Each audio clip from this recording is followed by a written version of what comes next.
All right, yo, yo, yo. What is happening, y'all? It is Friday, which means I'll be listening to your guys' music today. What's up, Chairbor? What's up, Cindy? How's it going, Super Snake? What's up, Hex? Popcorn? What's poppin'? Musicato Brazil? What's up, what's up? All right. Looks like we have several people in the raffle already. Friendly reminder, most of you know this, but if you are new to the Feedback Fridays, anyone that enters, all you got to do is !join in the chat to enter the raffle. But basically, everyone has the exact same odds. At all times, if your name is in the raffle, your odds are just as good as anyone else's. So doesn't matter if you're subscribed or not or whatever. So anyways, these I feel like I always end up running out of time for Feedback Fridays. So let's try to just get straight into it and see what everyone's cooking.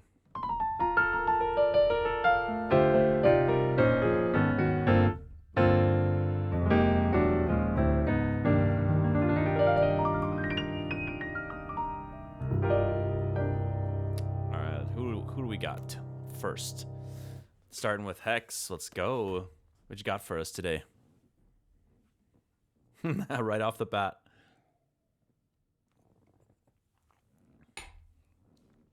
All right. I think it's done or very close. Sick. The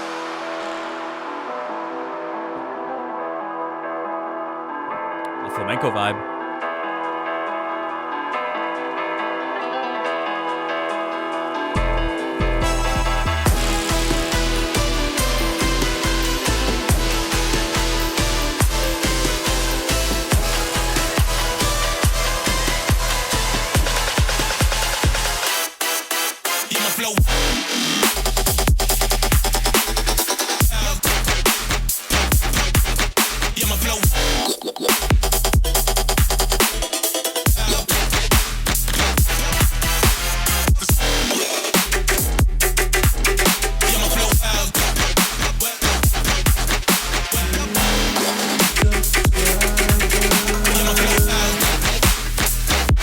Thanks, Original Butter, for the sub.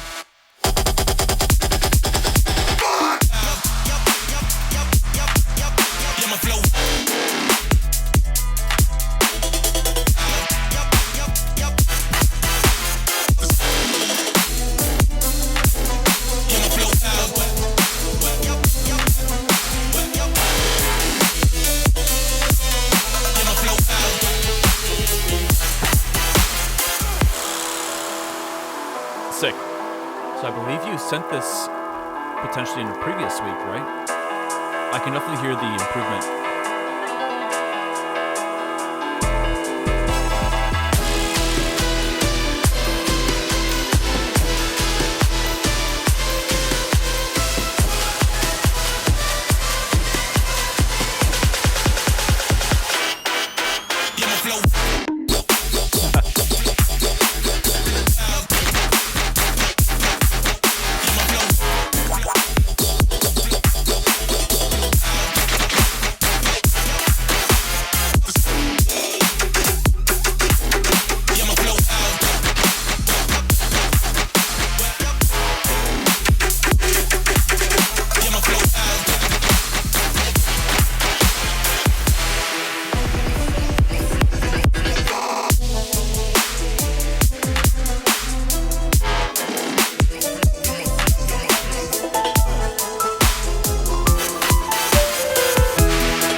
Very sick.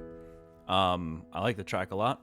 I think I definitely see why you feel that it's very close to being finished. I think that I think you are extremely close to having a finished tune here. I think there's room for some, some little minor improvements. If you wanted to, consider slapping some kind of little outro here. I think you had some. Hold on, what's in the intro again?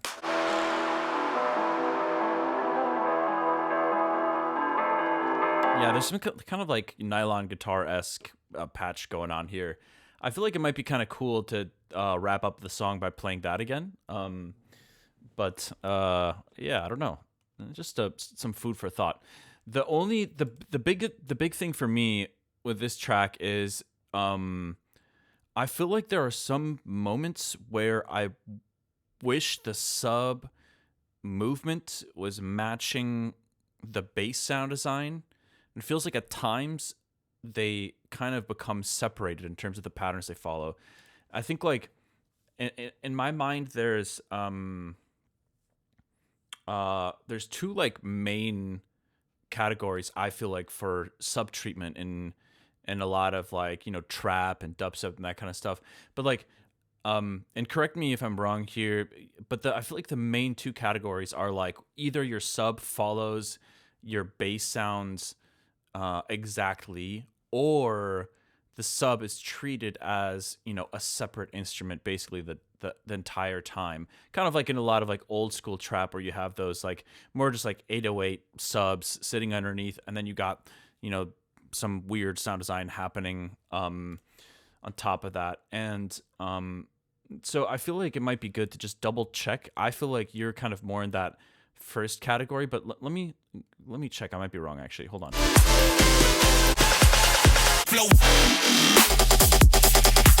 Oh, no. Okay, sorry. You're more on the second side where like the sub is doing its own thing. And then it follows it there. So it's kind of like going back and forth between those things.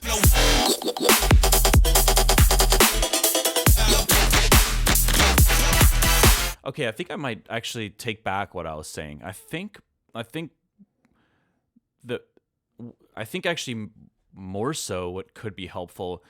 It sounds to me like you have basically the same like sub patch happening throughout the entire drop. And the interesting thing is that like a lot of these sounds have very different they have different presences in the mix. Obviously they're different sounds. I think like I'm hearing them. They sound very separate in my mind. Maybe this is more of a phenomenon as a producer. Maybe I'm overanalyzing this a little bit, but I kind of wish they were a little bit more glued together, like the bass sounds and the sub and like a lot of the bass sound design. And I feel like because the sub doesn't change too much and all the other like bass sound design does, it kind of makes it feel more like these are separate layers, when I wish they felt more like just like glued together. And I don't really know what the solution is to that. It's possible that maybe there are some different types of sub basses. So for example,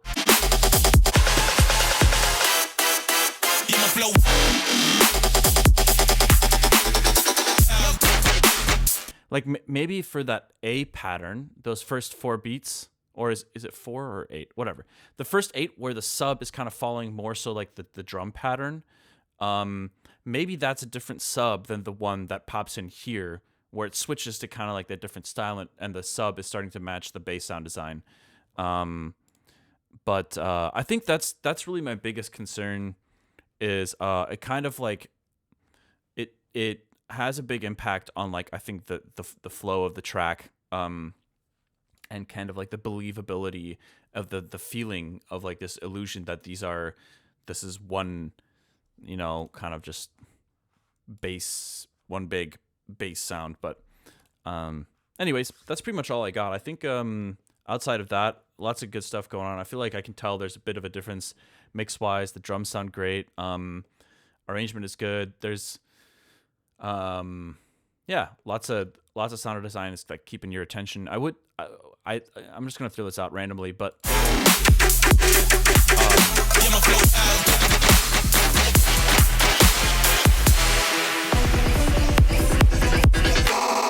yeah, this mini build for some reason made me think that you were about to go double time here. I was kind of expecting it a little bit. I wouldn't say that you should do it, but maybe just give it a try. I feel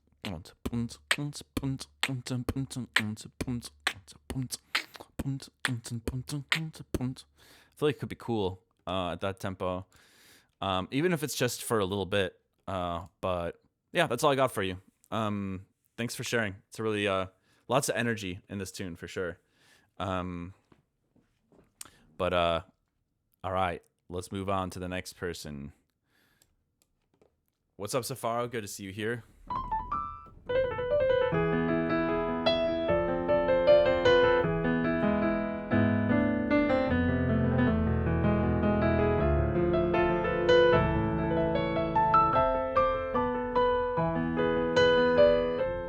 All right, what do we got here? What are we listening to? Paradigm shift.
Very cool.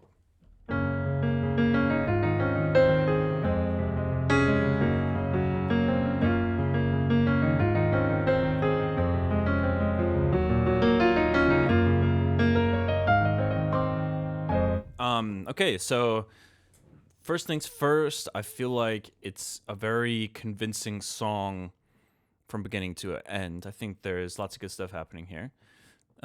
Solid arrangement. I think that, yeah, I would say it feels probably a bit more straightforward than some of the other stuff I've heard from you, and that's not.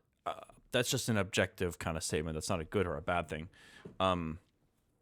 But in terms of the upside for that, I feel like it's just like a very convincing drum and bass track. It's got a memorable melody. The structure feels very kind of familiar, easily like very digestible, like very listenable.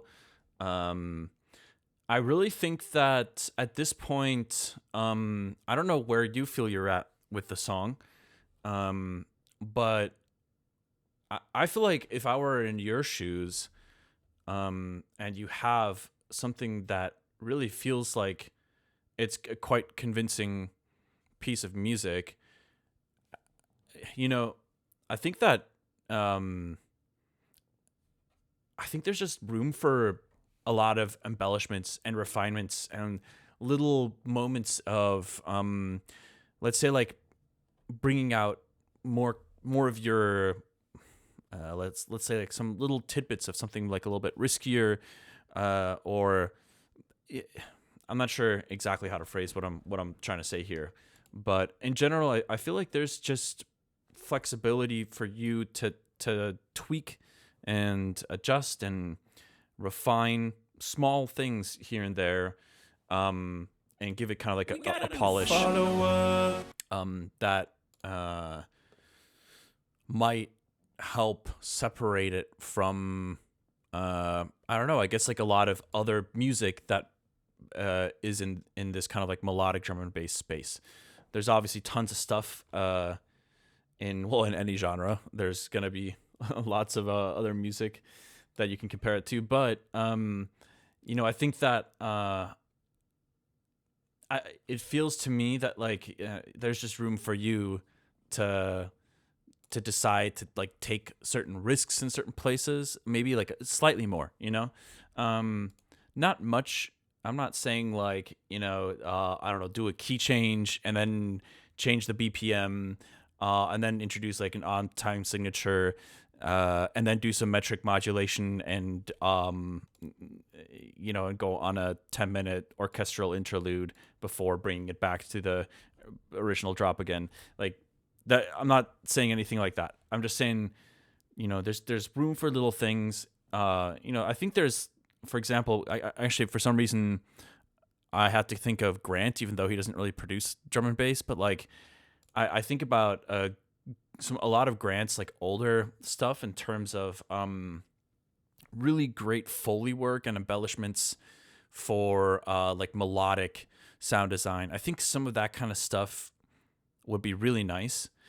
Honestly, it also feels like this song, I could totally hear a top line on this, but not every EDM track has to have a top line. So I also understand you're probably like very far along with this idea, it seems. So I don't know. It's just something to think about. Like I could definitely hear some vocals on top of this. Yeah, I mean, it's a classic combo, right? Melodic kind of drum and bass with some with a top line vocal. It's a tried and true method, but yeah, I mean, I think like a lot of those like sound design, Foley, little embellishments, little ear candy things, and maybe just more random little moments of creativity where you say like, yeah, oh, maybe I omit the drums here for like a few beats, or maybe I randomly vocode the master for a brief moment here. Those are probably not very useful suggestions, but you get the general idea. I think like there's room for just little special moments to bring out just a tad more character. So that's like my biggest thing. Other than that, I mean, some subtle mixing stuff, I guess, that might be more preference for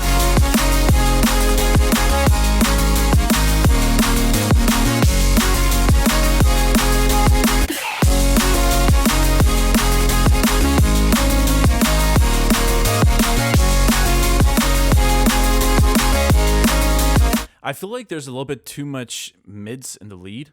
I would probably just pull out like a Pro MB and reduce some of the lower mids in the lead by a good margin. It's a tough balance because, obviously, if you get rid of too much of the low mids in a lead, it can make it really thin. And one thing I've been trying to get more comfortable with using is expansion in multiband compressors like the one in Ableton, and like experimenting with whether to compress or expand something. And maybe there's an argument to be made that like the mids, instead of kind of compressing them and lowering the volume, maybe I wonder how it could sound if you tried to expand those lower mids instead. I don't know. I would play around with that a little bit. Let's keep looking briefly here.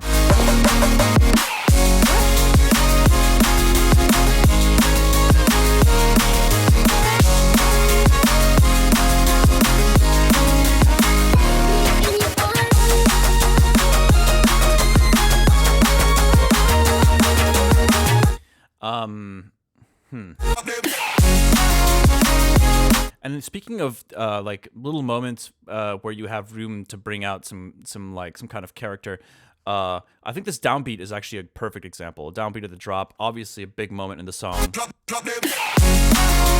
And I think that you could utilize the tension here more if you were to like introduce some kind of more convincing sound design on this downbeat. I feel like right now there isn't too much happening there. It doesn't really matter a ton, like the track still works, but I do feel that like there's room for some more interesting sound design to happen right on that downbeat here.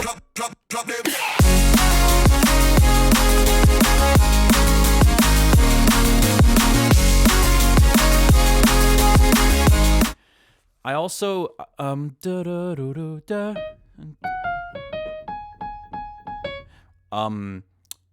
I have some food for thought here too in terms of your melodic arrangement.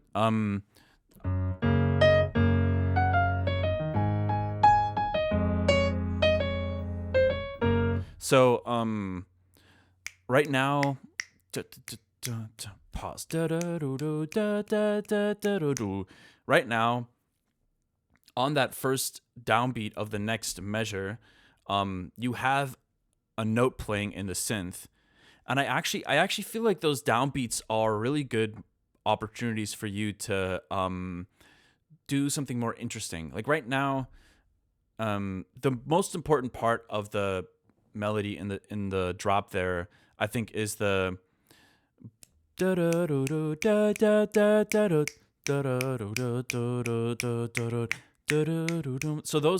that little moment on the first of every well, I guess it's two measures. 1, 2, 3, so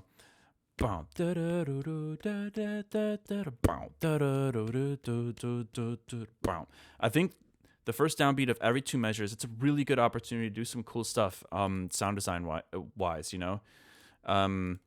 it's not an easy it's an easy thing to point out. It's not an easy thing to actually execute, right? So like I don't have a specific sound that I would suggest you try to explore there. And it's not really a requirement, but I do think it could be a cool thing to add more character to this track, because I do think that those downbeats, I don't think the melody, that lower note on those downbeats, is actually adding very much to the song. And I think that would probably be better utilized with some kind of cool bass sound design.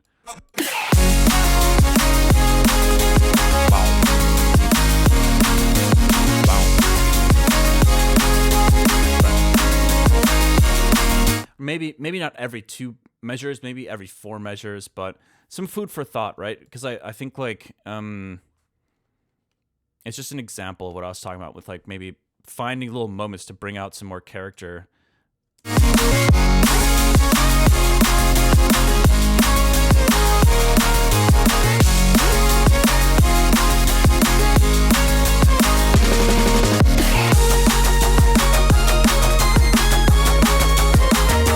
I also think that this is kind of like a personal opinion.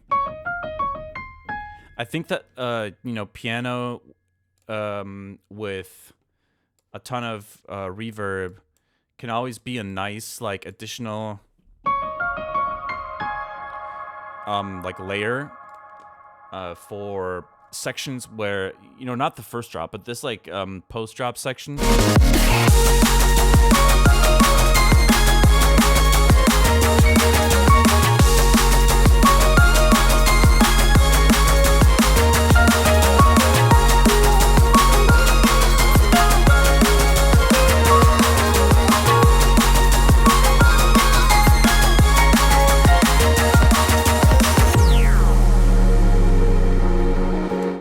Just some food for thought, but yeah, that's all I got for you. Thanks for sharing. A bass slide could work for sure.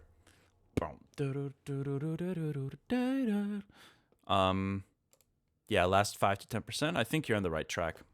Cool. Let's roll on to the next person. I like how everyone said bow tie question mark. I didn't see that until now, but yeah. I don't know when he got rid of the bow tie in his name, but anyways, Chairboy, what's going on? What you got for us? We got the mystery man. Always questions that are hard to answer. Sample this. I don't know what this is, but it's Chairboy, so it's probably gonna be some kind of house.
Cool. I really like this tune. This is kind of a switch up from your normal style, I feel like, and a very welcomed one.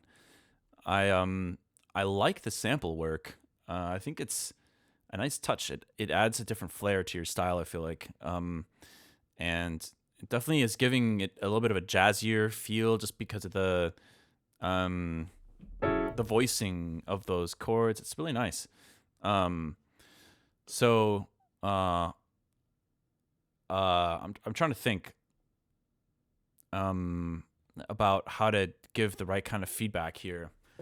I feel like I'm trying to understand whether this song, a part of me almost wanted to hear it lean more into like the Kaytranada drum kit style with not like the super sharp kind of house kick drums and snares, but more like the kind of like really beefy mid and low end with the claps and snaps and stuff like that. But I'm kind of torn on that. I do think it works with the drums you have pretty well as well.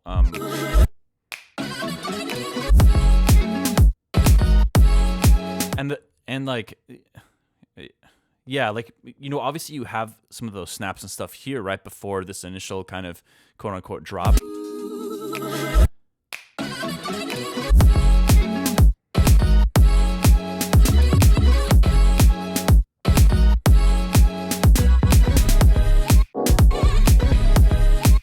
Okay, I do have a suggestion. I think when it comes to the mix down of the track, I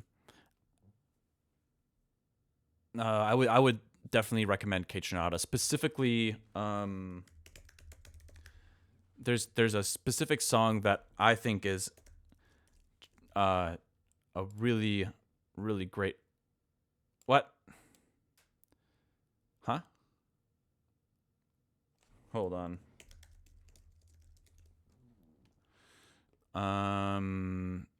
It's like Kaleidoscope Love. Yeah, it's this track, but this is on somebody else's account for some reason. But I would love, if you don't know the track, I would love for you to reference that a little bit in terms of like mix down. It's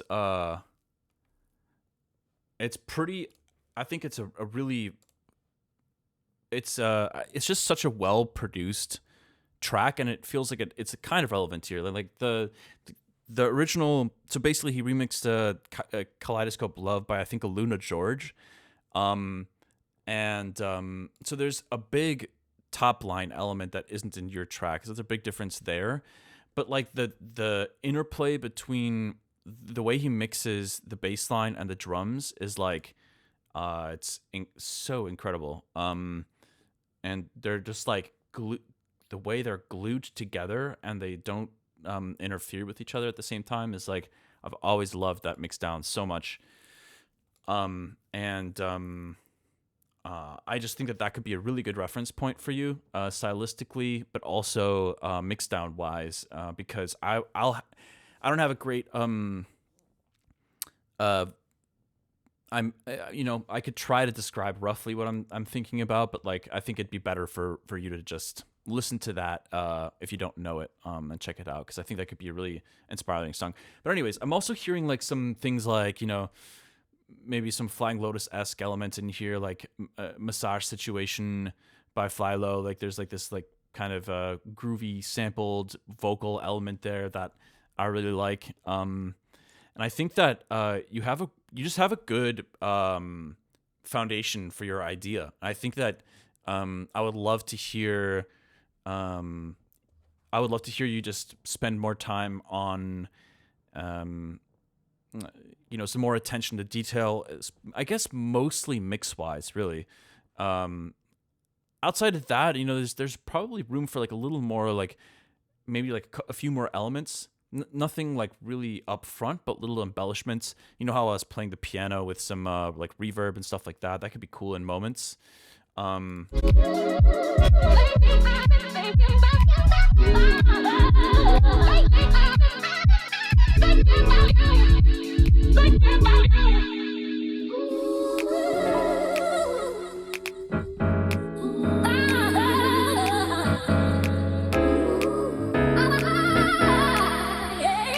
You know, just something else, and not necessarily right off the bat in the beginning, but like a little bit of and some additional elements here would be nice. It doesn't have to be piano, but maybe some chords, maybe some little more embellishments. Nothing crazy, because like I definitely like the vocals being up front and kind of like the sample being kind of like the primary driver or whatever. But yeah, it's a really cool tune. I love your impro. Thanks. Well, feel free to watch the VOD back if you want. And yeah, I love seeing. It's actually something that I really enjoy. I love that. I love hearing what a lot of the regular stream visitors. I love when you guys step out of your comfort zones a little bit. It's really inspiring, because like I feel like I know your guys' styles quite well now, and it makes me happy to see you guys like trying out new things and yeah, taking some risks. Because I don't know, why not take some risks? Okay, let's roll on to the next person. We got Solar Boy. What's up?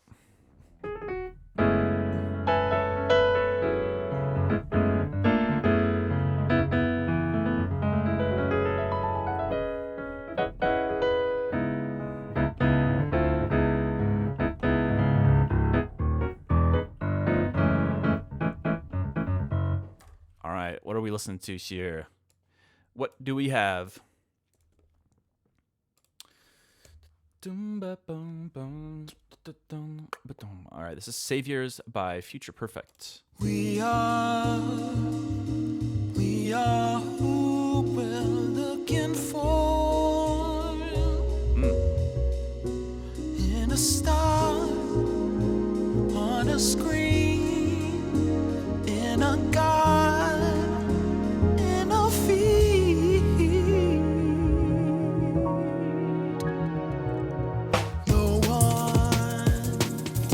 No one can show you just who you are.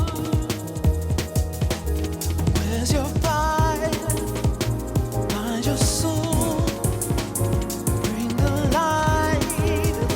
It's growing cold. Yeah, shine on, oh your light. We are who we're looking for. Who we're looking for. We are who we're looking for.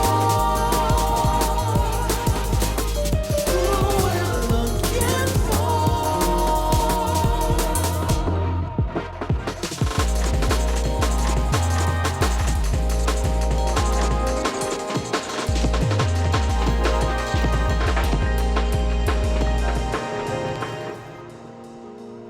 Very cool so far.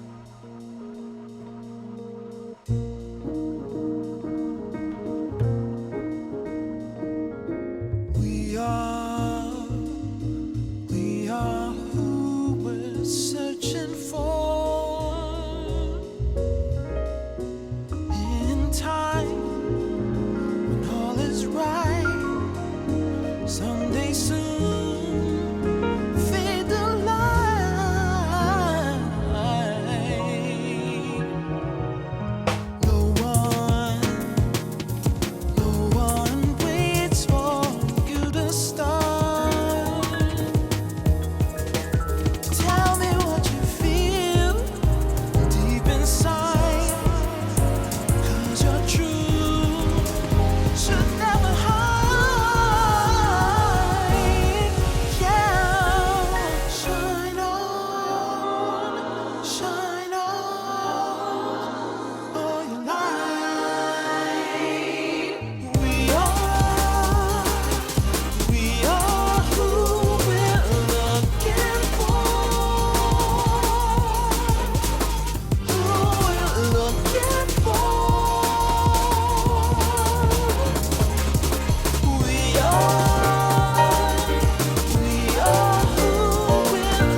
Very cool. This is a great tune. Very unique. It kind of it's given me like liquid Thundercat vibes a bit. Minus obviously insane bass solos happening every 10 seconds. Um, lovely track from beginning to end. It feels really nice. Kind of progression, songwriting. A lot of cool chord changes. There's a few that I couldn't quite figure out. I was trying to jam along, and I think I unintentionally may have ruined the listening experience in a couple moments. Normally, I can kind of play along by ear, but there were some some things that were happening where I was like, "Oh shit!" But anyways, really cool tune. I think that this feels like it's definitely living in its own space. Like it does feel jungle drum and bassy for sure, but it's pretty far away from what most people call drum and bass still, because it's too nuanced and not in your face enough for for it to be kind of like that mega dance floor banger, which in my opinion I love that. I love the kind of like this the complexity in the track, but it feels very friendly still. It's just a good vibe.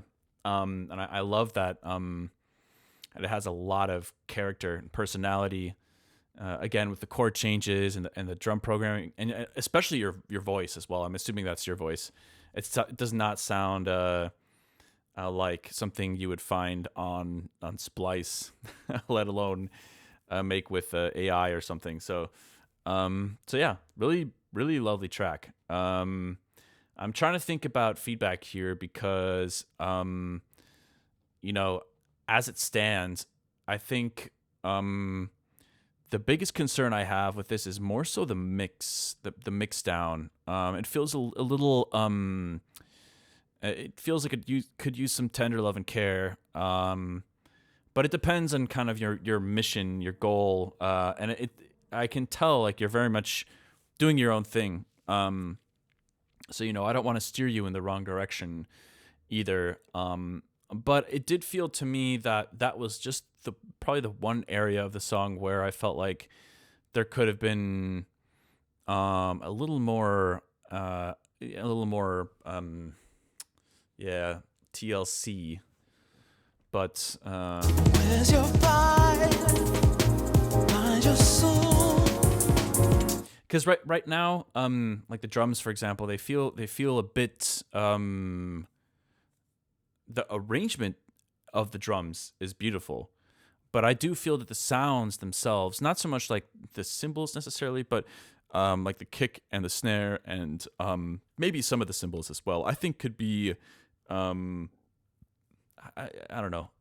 I feel like there are better choices from a sound aspect there, but also in terms of the mix down, this is why I don't really know exactly what kind of feedback to give here, because I think a lot of it is giving room to your voice, which is I think really important, and it's got a lot of dynamic range, and I think that's beautiful. It's kind of missing in especially in electronic music, that everything's brick walled, right? So there's not a lot of dynamics there.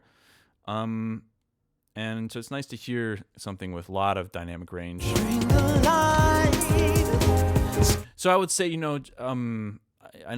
know you have it tagged as drum and bass. I don't know if you actually want it to be more along those lines. But if you, ultimately it's your call. Obviously it is no matter what, but I'm just trying to throw some food for thought out there. Don't want to steer you in the wrong direction, so I'm not trying to be like super specific about things, because I can tell you're kind of doing your own thing, and it should stay that way. So yeah, really great tune. Thanks for sharing. And I think I don't know if I have anything else to say. I will say I'm not crazy about fade outs.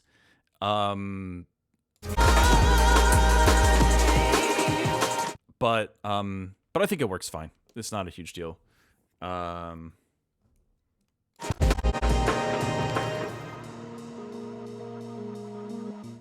Yeah.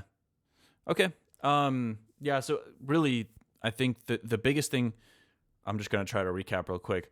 Arrangement, lyricism, composition, everything feels great. I think the biggest things for me are really like mixed down, maybe sound selection, like the orchestration and like mastering. Those are the pieces of the puzzle that I think are not there yet.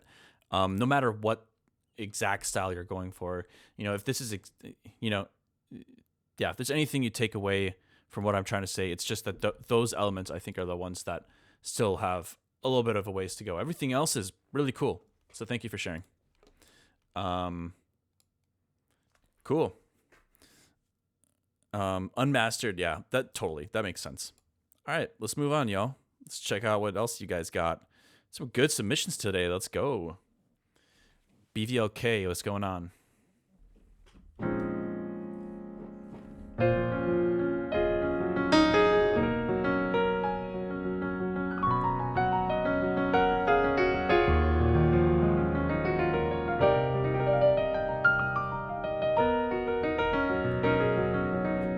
Cool. Let's check this out. It's EDM. Let's go. Yeah, of course. You guys can send me anything. I will listen to it. I'll be honest, I feel bad. There is somebody that submitted a song last week, and I don't know. I guess there truly is some music out there that I cannot listen to because I just was struggling to give feedback to this song last week, and I think it came across as kind of rude, but man, I don't know. We all have opinions, right? And I don't want to sit here and just be dishonest just for the sake of, I don't know, appealing to someone. But anyways, all right, let's check this out. Okay, Thief remix, let's go. Like a thief in the night, I'm coming for your heart, I'm coming for your heart. This time it's anything goes. I guess I'm just a selfish ghost.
Like a thief in the night, I'm coming for you.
Yeah, I know the original quite well, so that helps because I know kind of exactly what you changed and what you produced. So there's a lot of cool stuff going on. I like the idea of kind of taking this melodic house direction with this track. I do feel, that the arrangement feels convincing overall. I think that I'm trying to think about how to how to give some feedback here because I like a lot of what's happening. I don't feel like super convinced by some of the production. It's interesting because there is some cool sound design and there is some interesting some good like mixing decisions and stuff like that happening. But then I also feel that some of the decisions feel a little underwhelming at the same time. So hold on.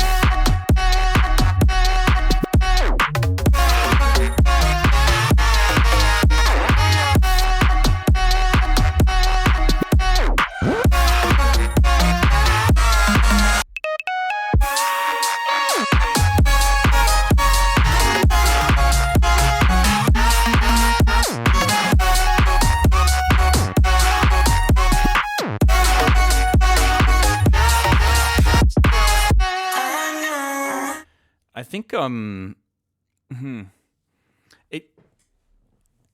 it feels at times that like what started as like a house version of Thief kind of gradually is turning into like something a bit more chaotic, and it happens quite gradually. Thanks for the follow, Prod Newbie. We gotta do follow-up. And Red Music, I appreciate it. But I think that, for example, this lead synth here that pops in, right? It kind of pops in and starts playing a solo while the sax is also still playing and the bass line is like kind of jumping around still and stuff. It starts getting really confusing, I think, as a listener. Even though there's a lot of cool sounds, it starts becoming like, oh wait, what am I supposed to be paying attention to a little bit? And that's kind of one of the big issues I'm kind of running into with the song here and there, or with the remix rather. Sorry. But yeah, so let's keep moving here for a little bit. I'll try to give some more thoughts.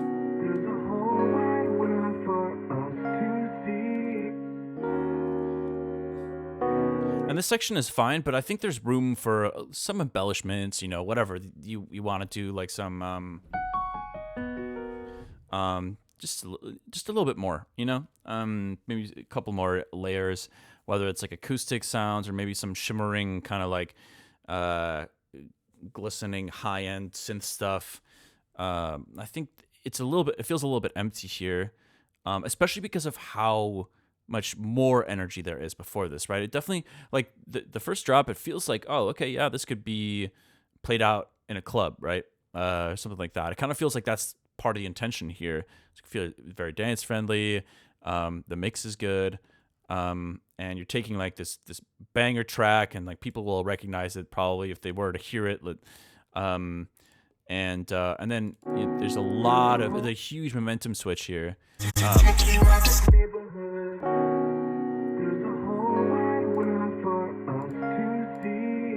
You could also have maybe like a low pass drum loop here. Maybe not sacrifice the momentum completely, but let's keep. Like a thief in the night. I'm coming for your heart. I'm coming for your heart. This time it's anything goes. I guess I'm just a selfish ghost.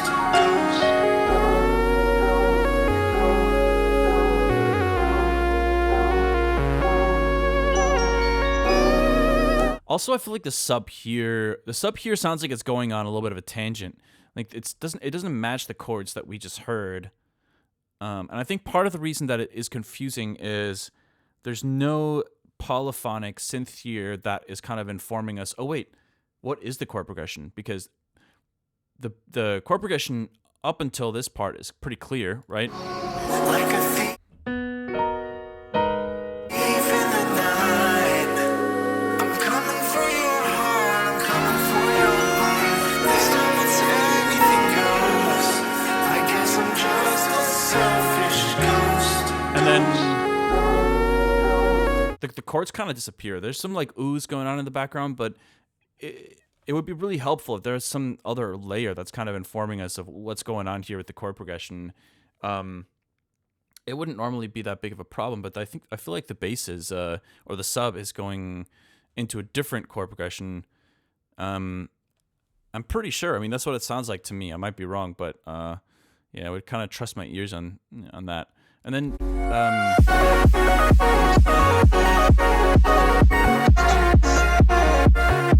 I like the idea of starting to build some momentum here, and you have that,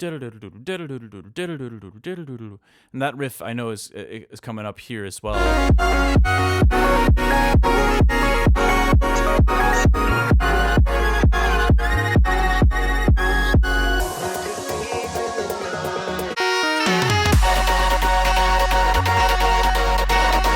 You know, I feel like there's almost too many builds in this area. It feels like there's almost like 3 builds happening here.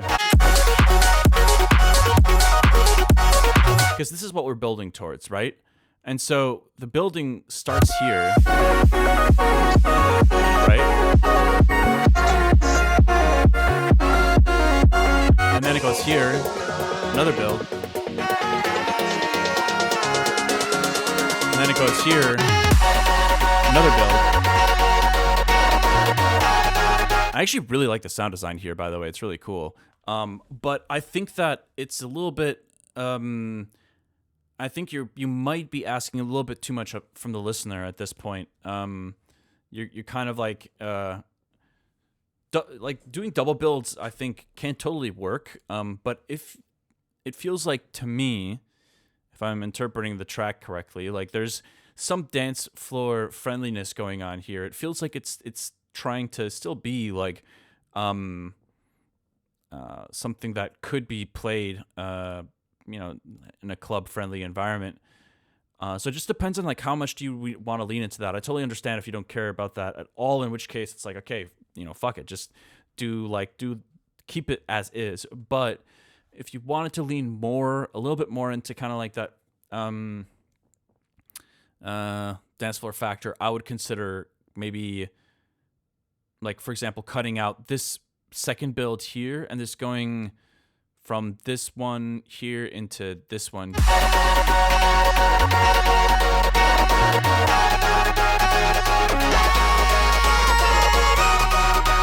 I do really like this, by the way.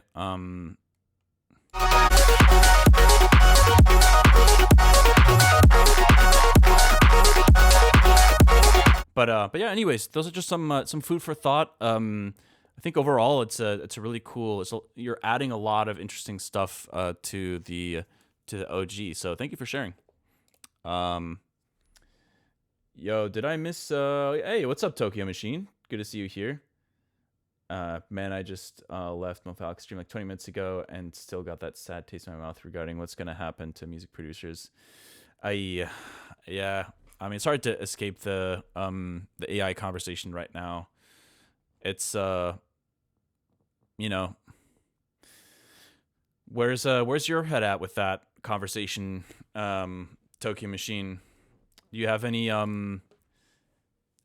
insights or any kind of like recent conversations you've had about AI music?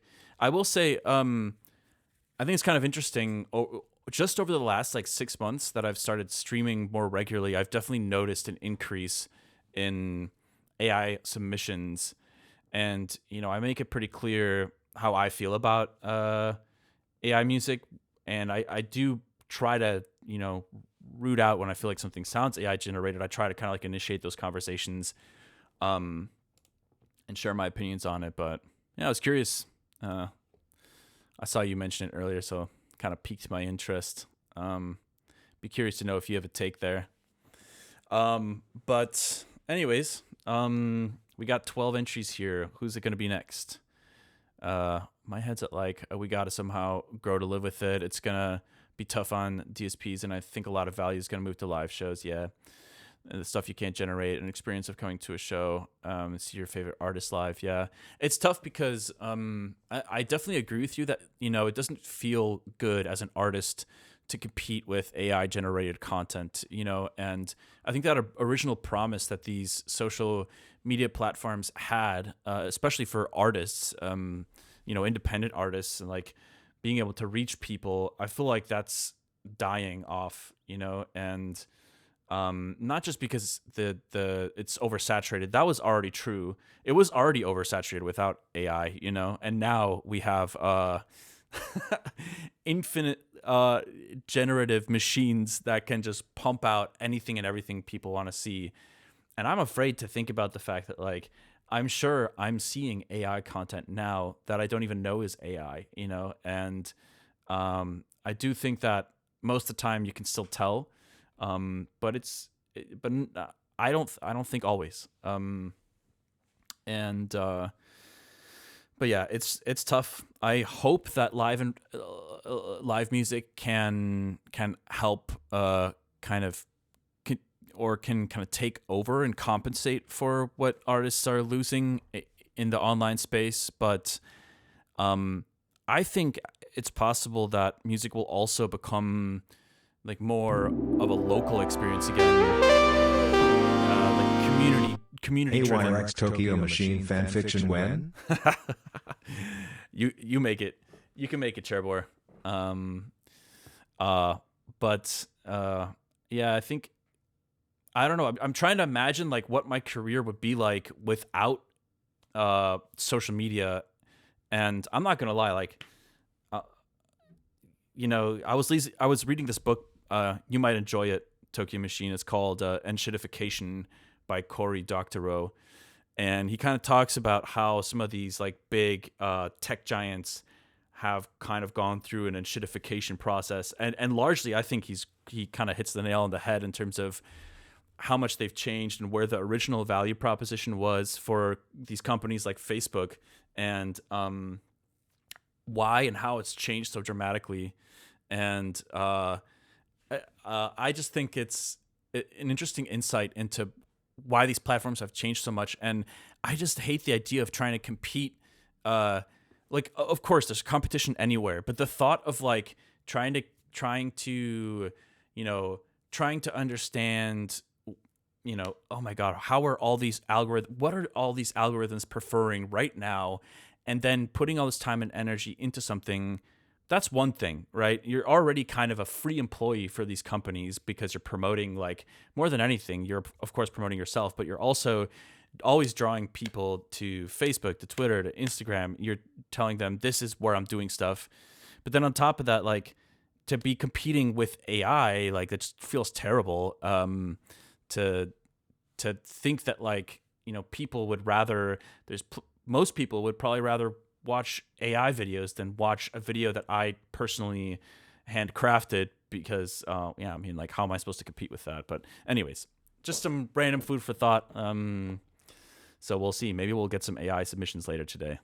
The feeling of finding a new favorite artist on Spotify, listening to their albums for a couple of weeks, and then finding out it was all AI. Oh God, did that actually happen to you? Don't tell me. Wow.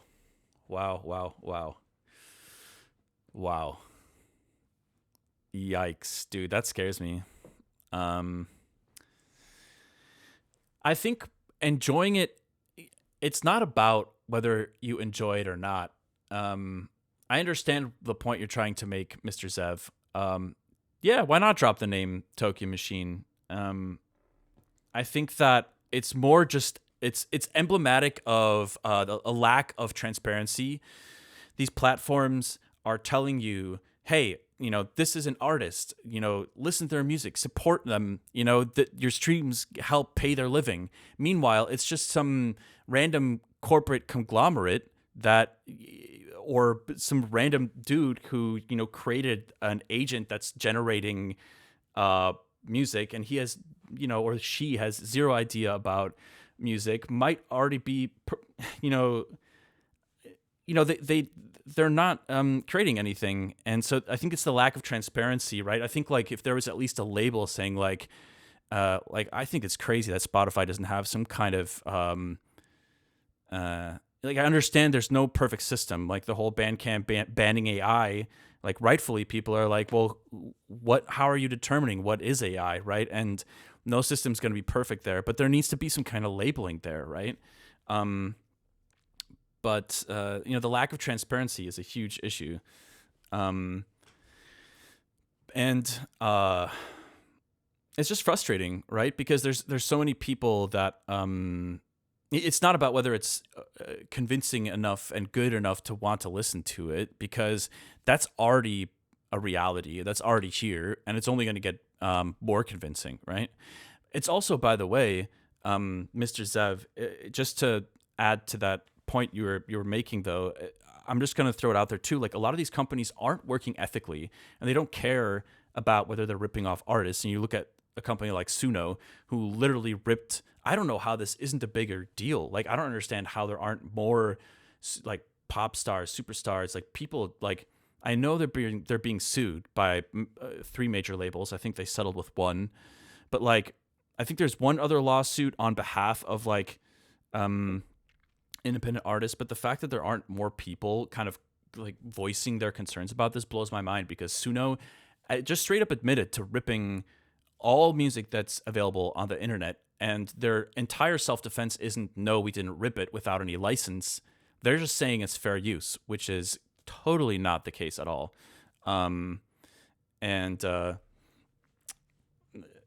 It's just like, we can go into the legal argument I feel like they're making. I'm not an attorney, right? But I understand, the arguments for fair use. There's the 4 pillars for fair use. There's, purpose, there's substantiality. I believe profit is a part of it too. I forget what the 4th one is, but anyways, in my opinion, it depends on how much effort went into it. If you typed one sentence, hit generate and call it there, versus having it generate a bunch of components and stitching it together and creating something. Yeah, you're not wrong. I mean, it's interesting though, because like, merit has never been a driving force, I don't think, in terms of profit. It's more about, I think in the music industry, it's largely been about like accessibility, if it's consumer friendly, so like it's listenability, and then also just kind of like, of course, it's message and the a lot of times people listen to an artist because maybe they support what they stand for. They like what they believe in, and they listen to them primarily for that reason, which is great too. And I think that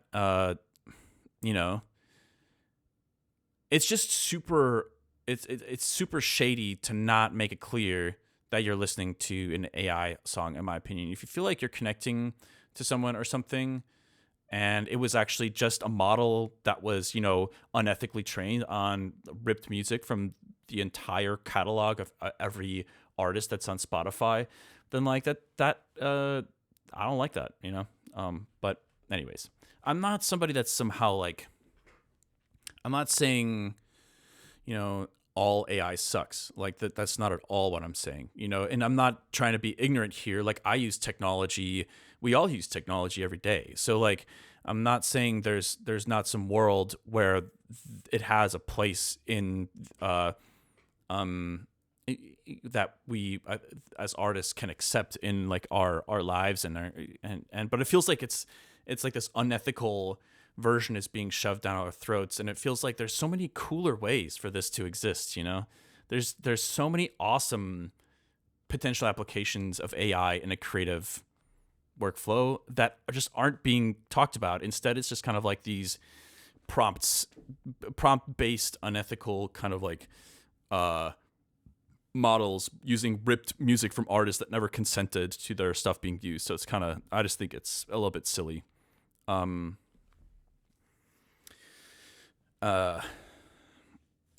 But Yeah, I know there is of course some layer of hypocrisy for me to be like streaming from my computer,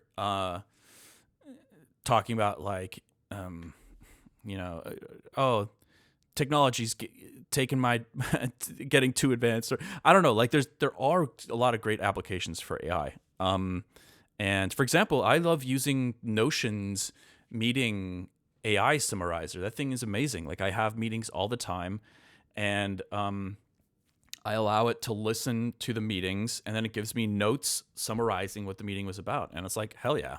Um, but Anyway, sorry, I'm kind of ranting, and it's hard for me to keep up with the chat right now. We kind of went on a tangent here. Raffle is going. Sorry, I went on a we went on a little tangent here, but it is relevant to Feedback Fridays, you know. So appreciate you guys holding out for a second here. Let's listen to the next track. You didn't derail the stream at all, Tokyo Machine. This is, it's something that I think is worth addressing, and especially on Feedback Fridays, where you know I've had people submit AI tracks where I say like, you know, I'm trying to have a more nuanced opinion on it, where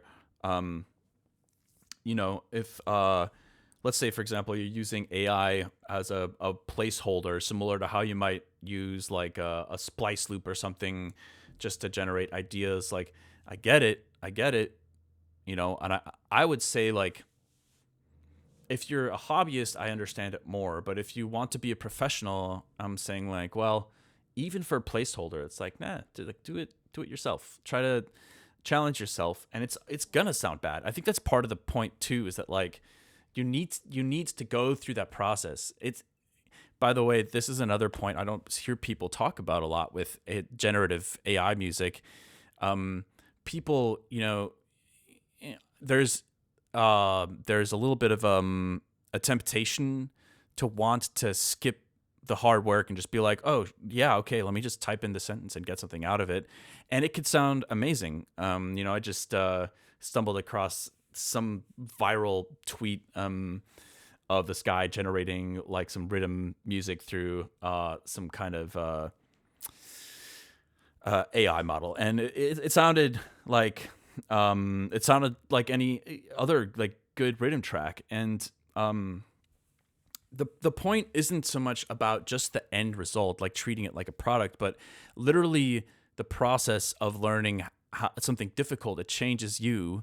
It changes how you see yourself. You learn to have the confidence in yourself to pursue things out of your comfort zone and say like, I'm not saying you have to do this with everything in your life, but like, hey, I've always loved the creative process of expressing myself, and I love finding little things that that help me to do that my way.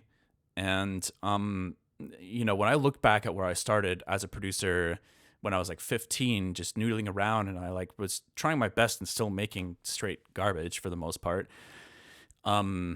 You know, if I back then had just started using prompts to create my music, who knows if I would have stuck with like music creation as a whole. It's like, oh, okay, you know, now I have like this thing. It sounds good enough to me. Like people like it. That's all that matters, you know. But by going down this kind of like path of, you know, not the path of least resistance, but just kind of like, well, I got to figure this out with the tools that I have, and kind of keep battling my insecurities and a lot of different factors, like the technical abilities, the mental mind games of like, is this good enough? Am I ever going to make something that would be good enough to like sustain a living? Like it changes you to go through that process and learn you're capable of amazing things. And it just changes you. It changes you. And like, that's not something to underestimate. Okay, sorry about that. Rant's over. Let's choose a winner. 5, 4, 3, 2, 1. Who we got? Moogard, what's up?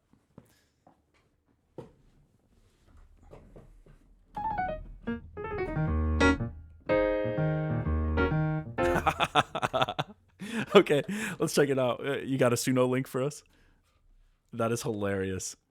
Do you actually want us to check this out, Moogard?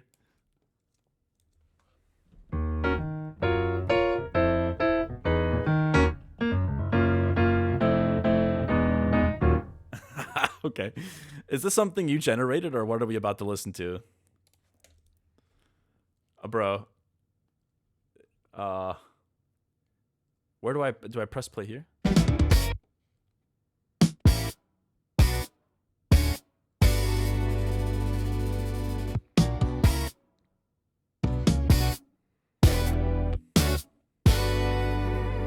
That snare is nice.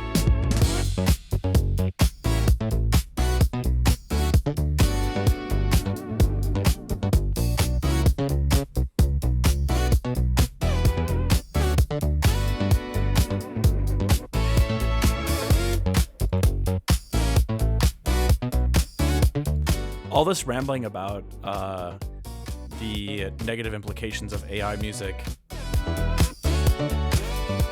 I think it's crazy though, because like it's one thing to remember is like ultimately the models are trained on human music. So it's weird because it's still complementing kind of all the creators that have been ripped to create stuff like this.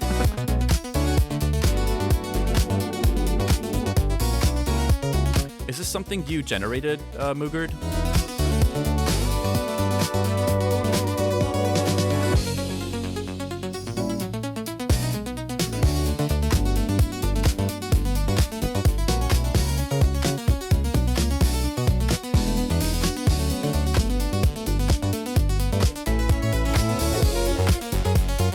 You handed it to one of your projects? I'm not sure exactly what you mean.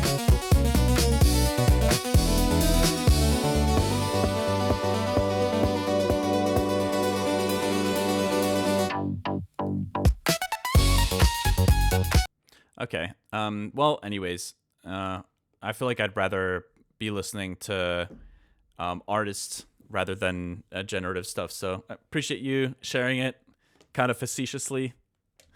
But let's move on. I don't really want to keep listening to Suno. Is literally like my go-to example for like the least ethical platform. I can't think of a better example than Suno for how I feel like these things shouldn't work. But anyways, what do we got here?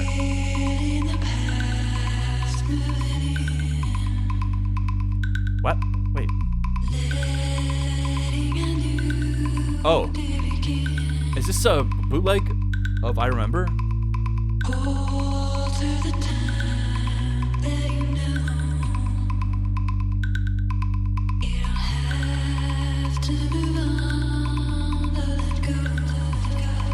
I was griefing? Yeah, I don't blame you. It was funny.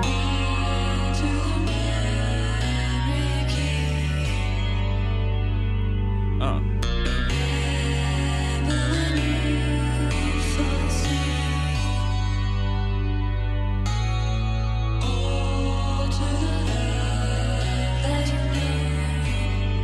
The chords are interesting. They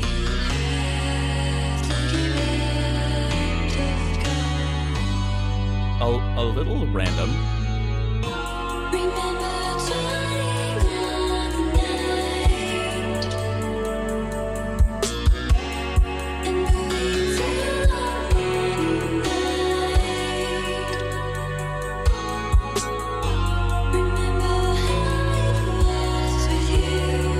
Okay, so let me understand. So that you made this, and you threw that into Suno just as a troll just now, or?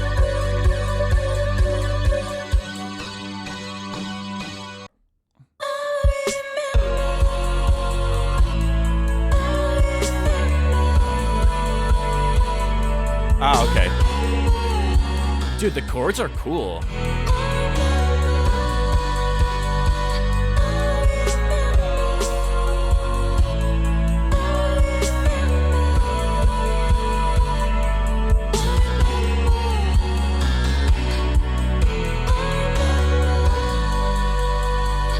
Very cool.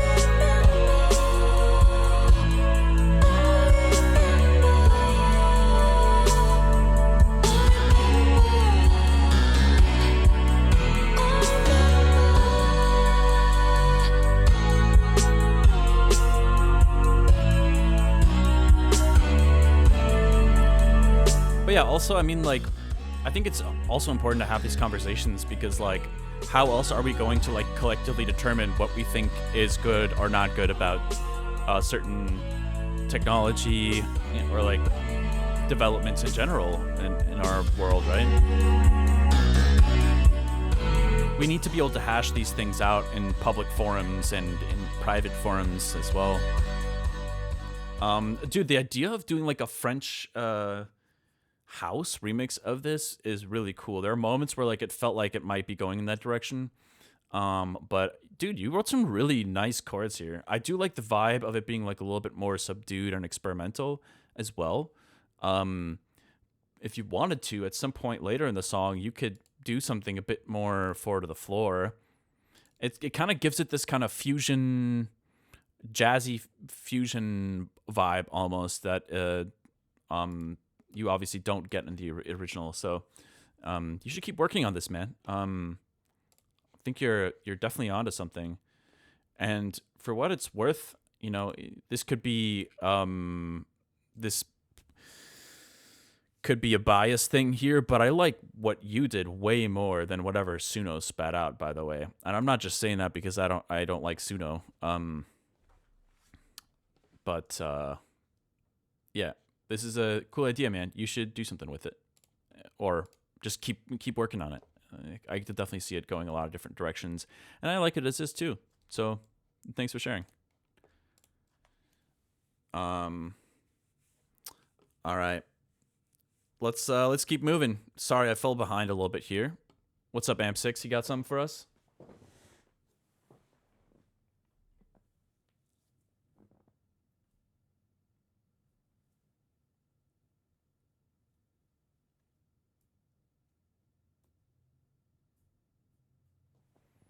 Yeah, I see you guys talking about like the spectrum of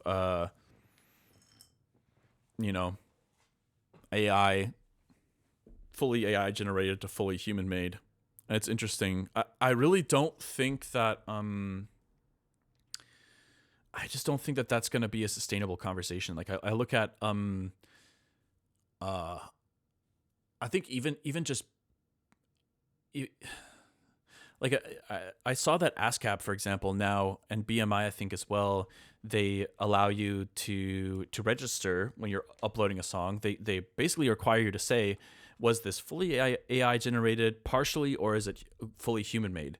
And like, I mean, what I'm wondering is like, what's their fail-safe mechanism to prevent people from lying here, right? I mean, and I mean, the same thing is true for Bandcamp and in general. Like, I think there's way less incentive.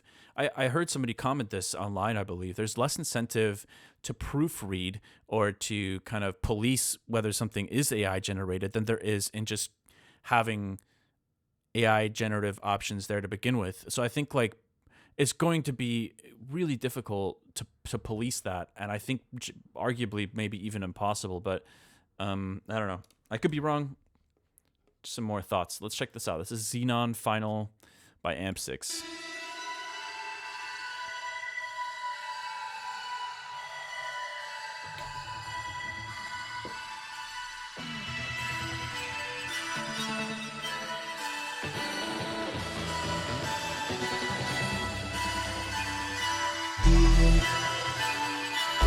I love some Glig Hop.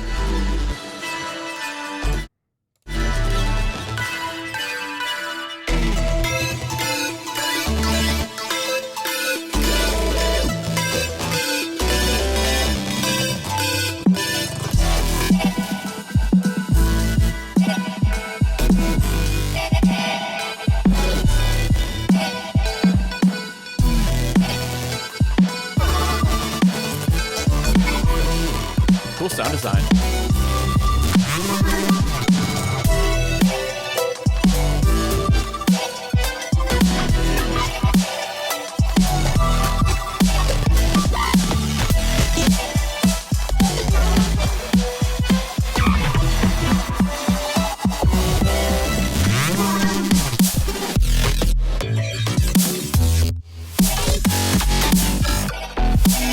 Cool.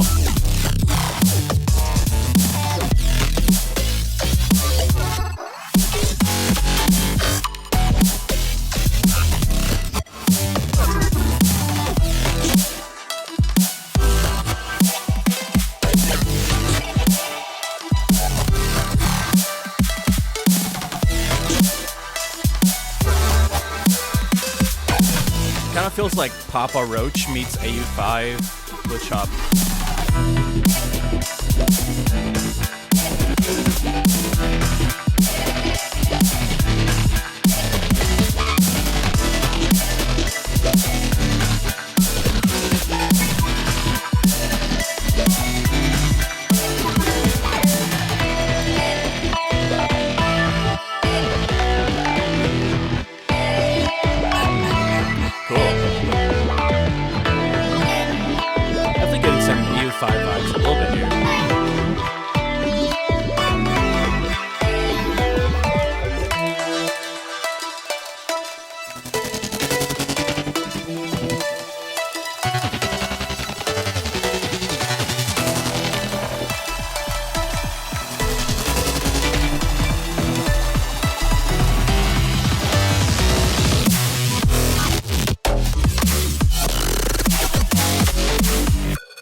A lot of cool sound design.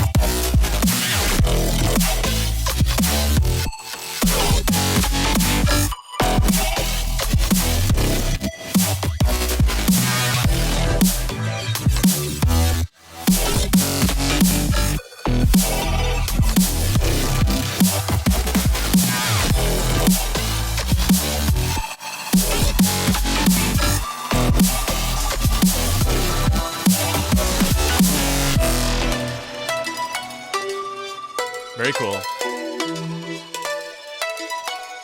Lots of cool stuff going on this track.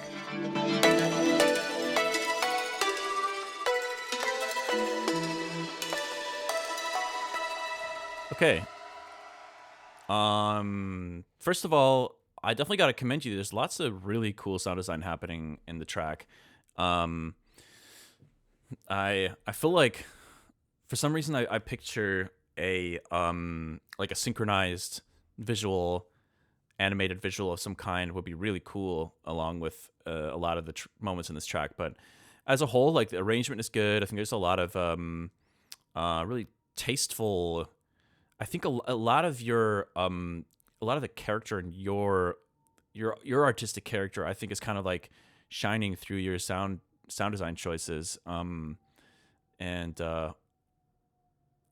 Yeah, I mean, I always like glitch hop as well, so it's a genre that I enjoy a lot.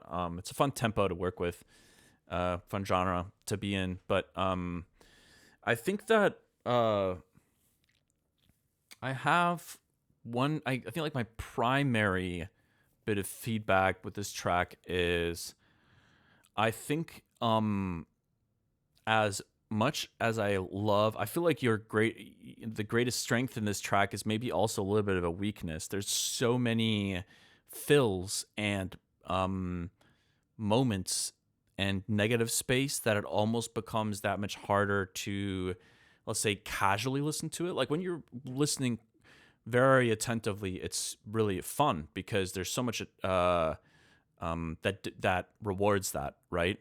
So it's much more of an active listening versus a passive listening experience, which is totally fine.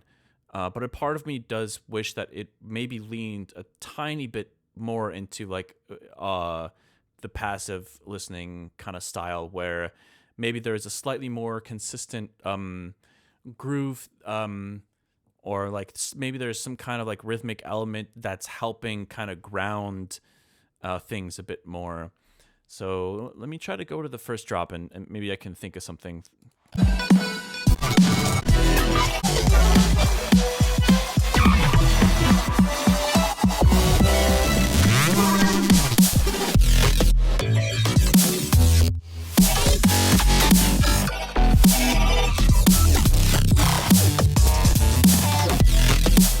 You know, I don't know. not honestly, now that I think about it, like I might be steering you in the wrong direction, but by saying what I was just thinking about, because like I feel like so much of the character that's coming out through your style, it's coming from the fact that it is just that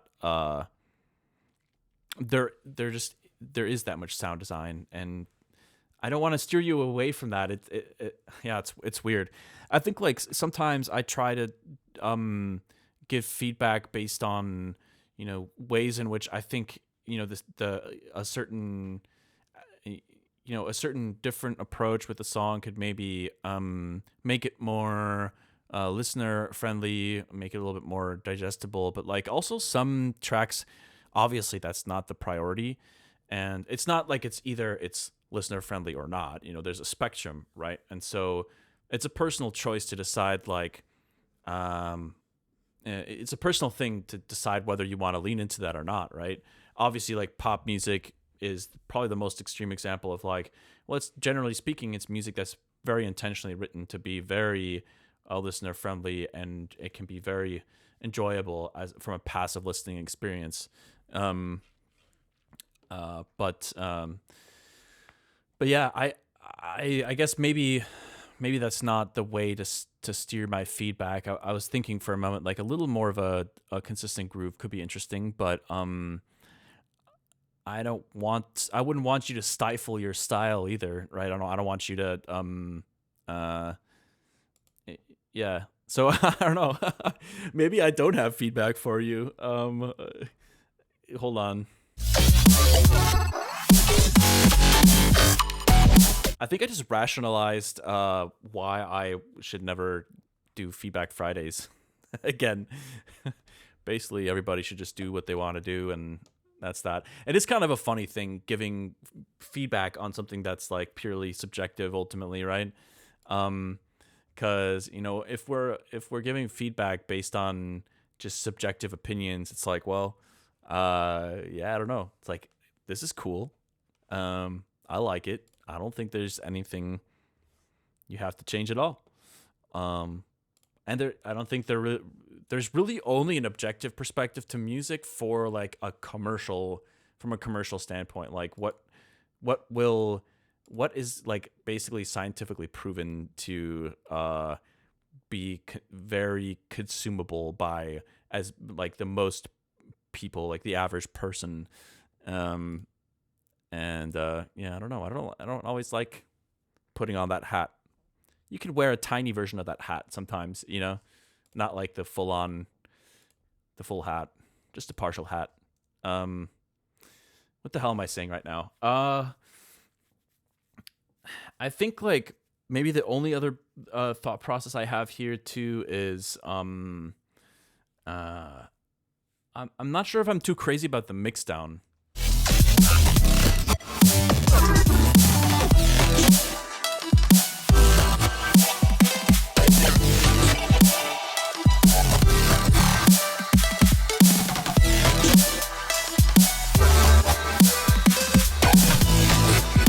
There are some kick drums that feel like they have more impact than others, and I feel like it'd be nice for them to be more consistent, especially in what is obviously like the drop, quote unquote, of the song. It'd be nice for them to be a bit more consistent. So I think I would pay attention to like your multi-band dynamic, like the dynamics in various frequency ranges. I always say the same shit. I'm not a top tier EDM producer by any means, but just isolate some frequency ranges and listen to the drop, just the low end, and just listen to the mids and just the highs, and try monoing everything. Try just listening to the stereo, and it always reveals something interesting to me about things that I don't like. Maybe the low end feels super inconsistent. Maybe certain sub notes are a bit louder than others when you want them to be more consistent. And that's one thing you can't say, I think, about, generally speaking, most EDM genres, like even if you are leaning more towards like IDM and stuff like that, like if you listen to, let's say somebody like Mr. Bill, who isn't nearly as on the nose with any of his productions compared to a lot of other electronic music out there. He's still, if you listen to the production value in his music, it's pretty insane. I mean, it's very, you can tell how much attention to detail there is in like controlling the dynamic range and understanding when it should be more kind of like more dynamic and less dynamic. That's a really hard thing to do. But yeah. Anyways, thank you for sharing Amp6. You always have some cool stuff. But yeah, appreciate it. All right, y'all. Let's roll on to the next person here. I am going to just get some more water to be able to continue the stream here. I feel like I've been talking a lot, so I just my throat's a little dry. So give me a quick moment here. I'll be right back.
All right, thank you guys for being patient. Sorry for going on so many tangents today. All right, let's see what we got next. Who did we roll onto here? We got False End Music. Thanks for waiting for a moment there. Let's load this track up.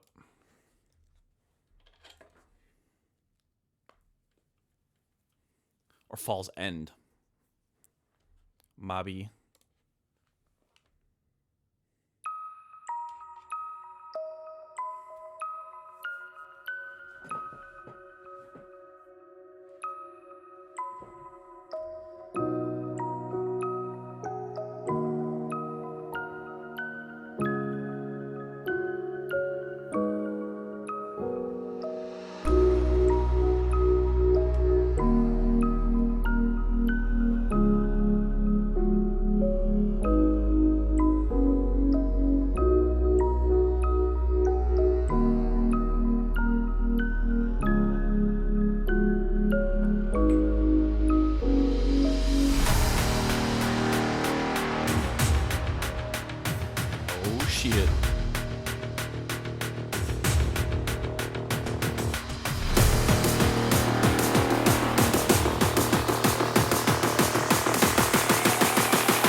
Very sick.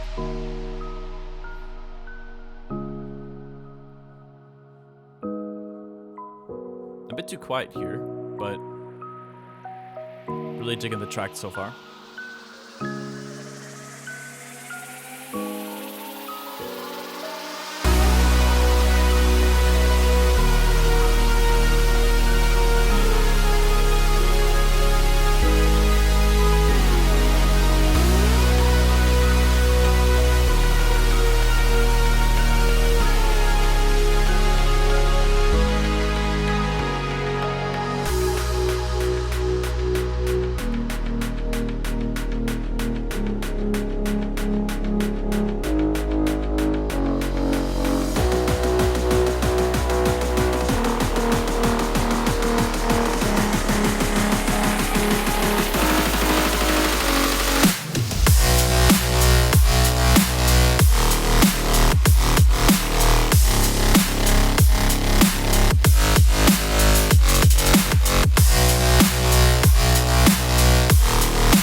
Very cool. I love the idea. Arrangement is solid. I think there is a lot of good production happening too.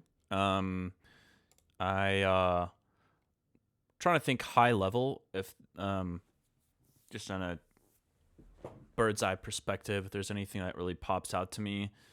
It feels like a good track. Doesn't sound like it's fully finished yet. So, well, it's WIP, so obviously not. But yeah, I think as is usual for whips, I feel like there's definitely room for a few improvements, like little things right off the bat. I think there's maybe some room for a little more like ear candy, the leading up to the drop at least. So like.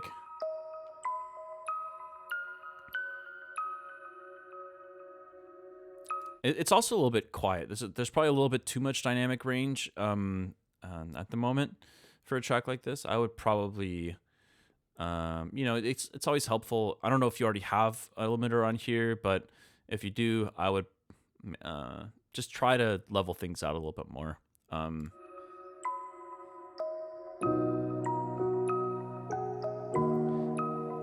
think it's okay for this intro part to be quite bare.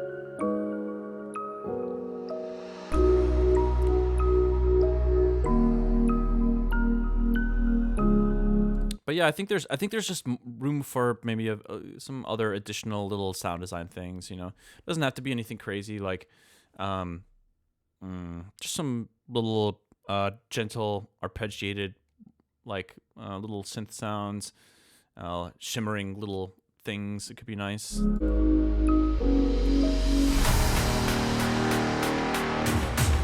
I think it would be nice to have a little bit more low end on that. The brass hit, because the energy is there. Obviously, it's like, okay, shit. You're building it up. So I think there's room for a little bit more low end to that hit there.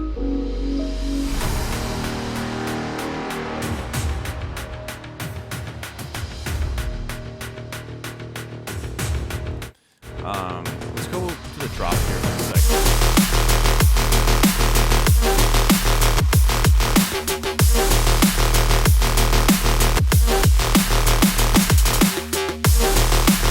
Some of the little fill sounds are a bit thin. I don't think they need to be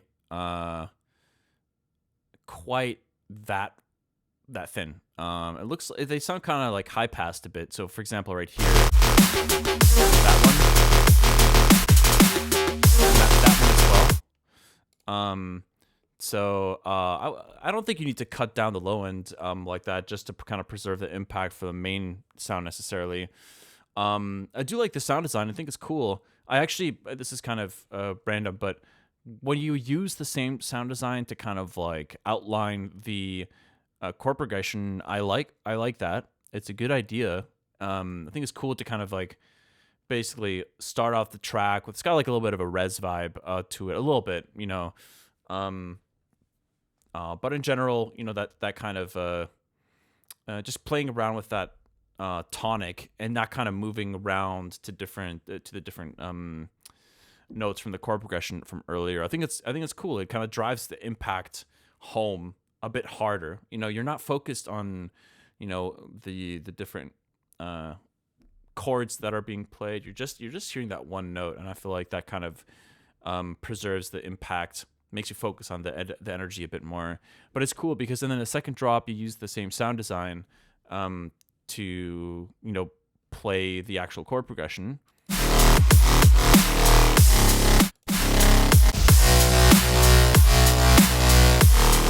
That being said, though, I personally feel like it does fall apart a little bit here.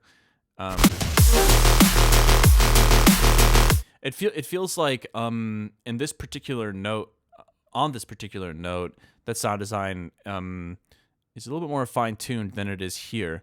And that's one of the tricky things is when you have, you know, a sound that's, you know, that sounds good.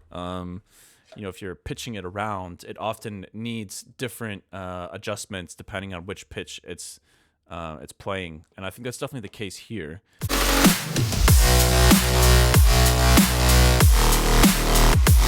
I can hear the sub, but it feels like the sound is a little bit inconsistent when it's going between these different notes.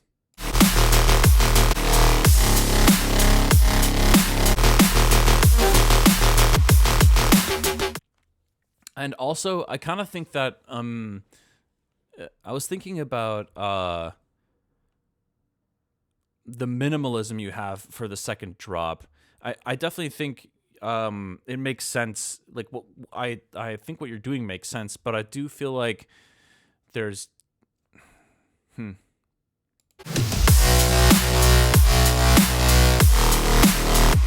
I just feel like it'd be more impactful to have the lead you have in the second half of the second drop right off the bat.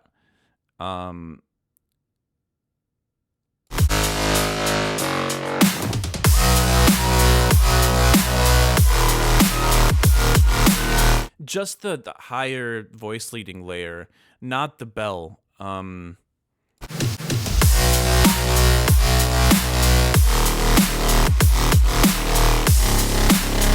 I just think there needs to be something beyond just the fact that new notes are being introduced to differentiate it from the first drop. That's one of my big things here. But yeah, I mean, outside of that, it's a really cool tune. I hope you finished it. There's a lot of potential here. And I think, like, you know, owning in on the dynamics, and then kind of like, you know, making sure that you aren't you're making sure that some of these fill sounds have more presence than they do right now, and maybe fine tuning the like trying to look at where some of that presence is lost for the drop sound design here, depending on which note is being played. That would be really helpful, and then maybe considering adding that lead that's in the second half of the second drop. Right off the bat, because the thing is, for me, the cat's out of the bag by that point, right? Like, you've already shown us this sound design, and even though you're playing different notes, I feel like the euphoric feeling that you've brought with this section here, like, you want basically a combination of that. From what I'm hearing, you want this combined with like the sound design and energy from the first drop, and I think largely you have that.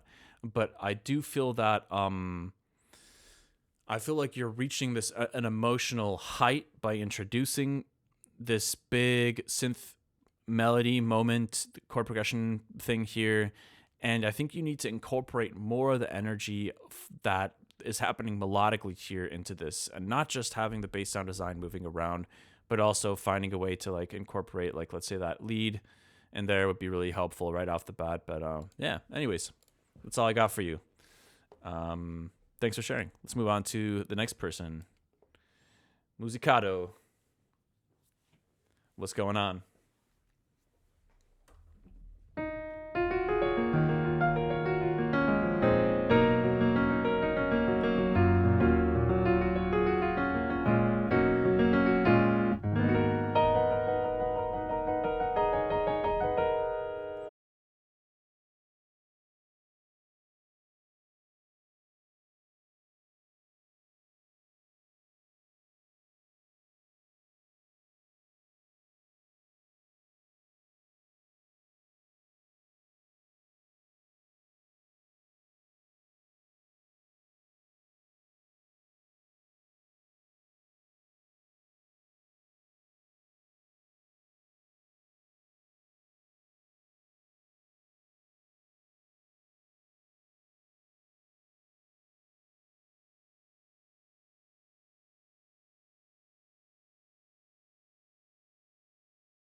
Cool. It's a very interesting tune. I think they're like harmonically, there's some really cool chord changes happening, and I particularly like the guitar section somewhere in the middle here.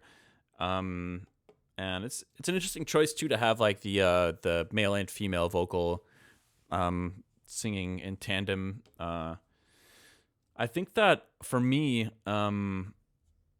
the thing that kind of took me out of the the vibe a little bit was the drum choices. I think that there's like the hi hat, which feels like kind of like almost more of a trap hi hat pattern.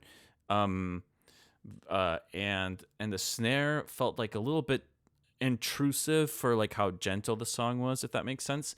Like I almost feel like a rim shot or something like that would have been a little bit more pleasing.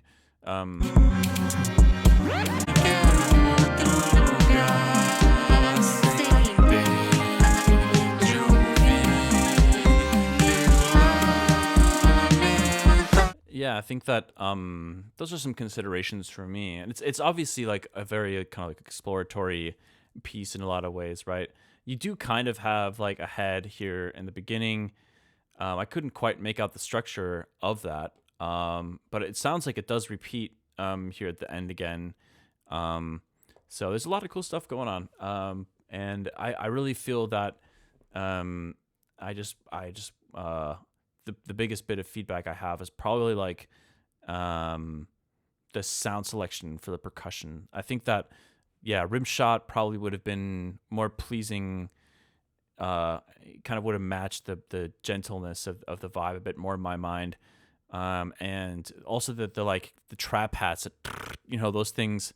I could understand wanting to fuse some different genres in there. Definitely feel like shakers and tambourines and those kind of things are more what I would personally want to hear, and weird little percussion bits like that, not necessarily those kind of hats. But either way, it's a really cool tune. So ABAB, I gotcha. Thanks for sharing. Let's move on to the next person. All right, what's up, Red Music? Doth thou have some music for us?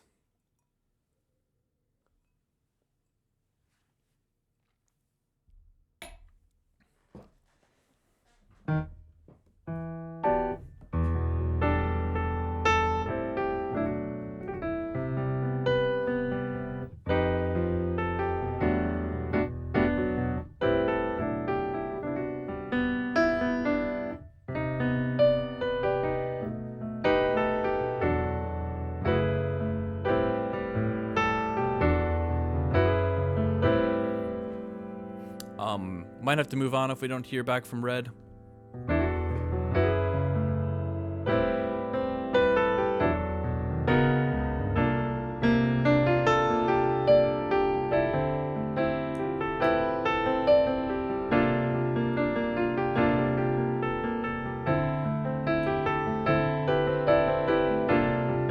Yeah, if they come back, we'll let them submit something.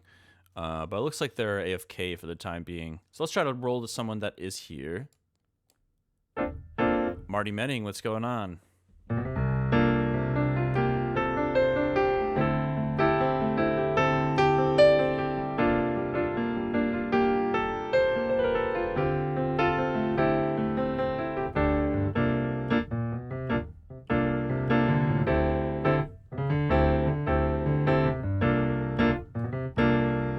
All right, let's check this out. The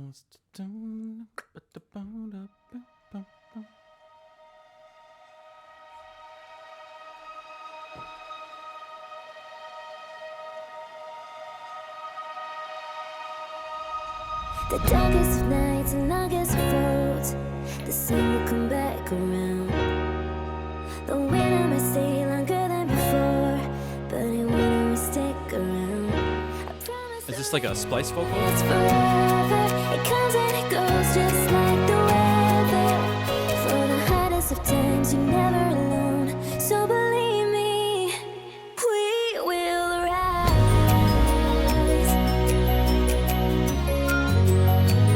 Just like the weather. Vocals definitely got me a little suspicious here at the moment.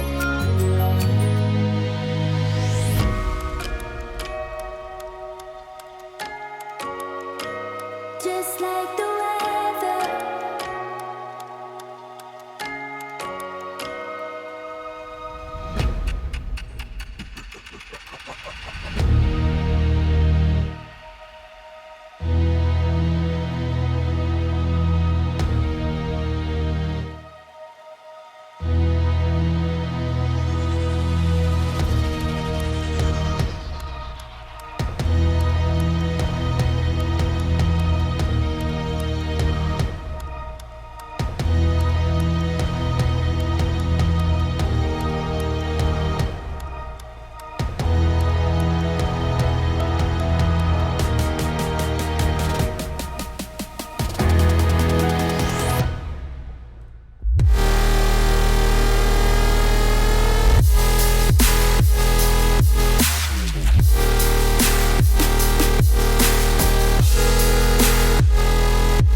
That's pretty sick.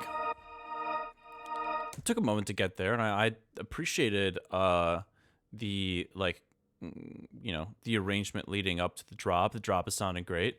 It does feel like a little bit underdeveloped, but I can tell that you're still arranging things and adding layers and such. But yeah, overall, I feel like there's some cool stuff going on. I think that I'm definitely a little suspicious of this vocal, getting some AI vibes there a bit. I don't know. I know we already had a whole conversation about this today, so I'm not going to go on a tangent. As a placeholder, sure, I suppose. But anyways, I don't really want to focus on that. I think I get the whole idea of having this intro with the vocal. I like the idea of kind of switching up the chord progression. It kind of starts off with this like Illenium kind of esque vibe, kind of very poppy and very accessible. And then it kind of switches up here.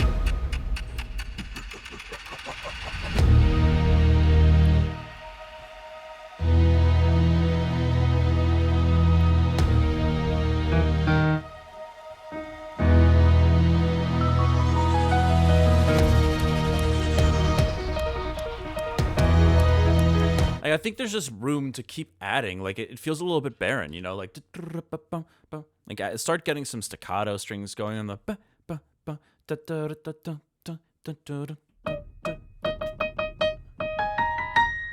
There's just so much room to add more stuff here.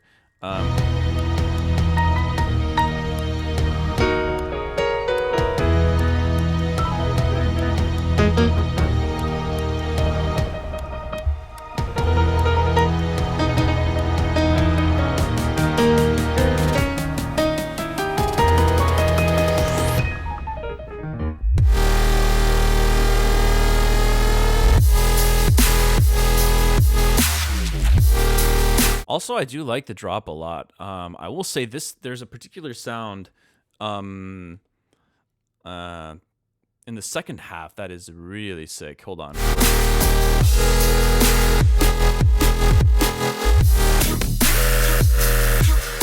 That sound is wild.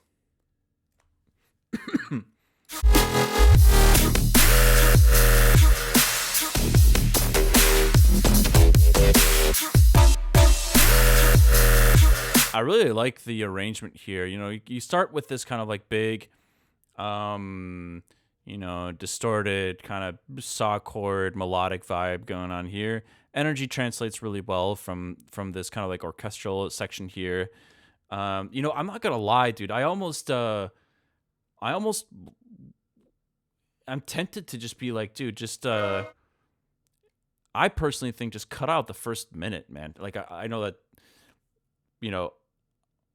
just take it with a grain of salt. I personally like everything that's happening from a minute forward way more than anything that's going on over here. So do with that what you will. But I think all of this stuff has much stronger bones than the stuff happening before minute. So I also think the mix is like really interesting here, like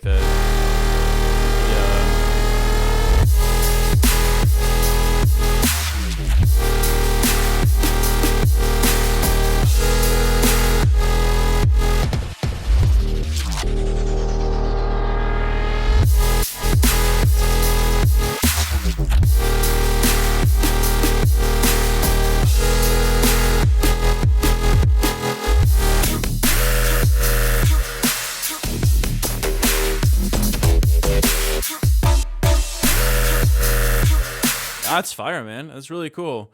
I love what you're doing here. Especially like listening to it a second time through. There's a lot of good stuff going on. I'm not sure if I feel like, so you have a little bit of a fake out on the beginning of the drop, right?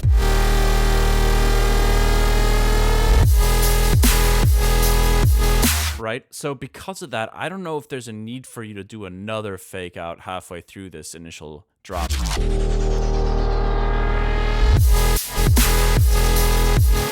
it would be a little bit more satisfying to hear the groove just continue instead of having another fake out there. Yeah, I mean, other than that, I mean, I can obviously the arrangement isn't done. I can tell you're still working things out. I'm sure the song wouldn't just end here. So I'm kind of assuming something else would be happening here. You would, so yeah, I'm not gonna judge or like, yeah, make any judgments based on that. But yeah, overall, lots of potential. I hope you do something with this tune. Lots of good stuff going on. Thanks for sharing. Vocals from a sample pack. Oh, okay, all right. Well, not trying to give you smack or anything. Just got to be careful these days. But yeah, man, I'm telling you, I don't know. I'm not saying that there's like inherently anything bad about this, but for me, I found much less.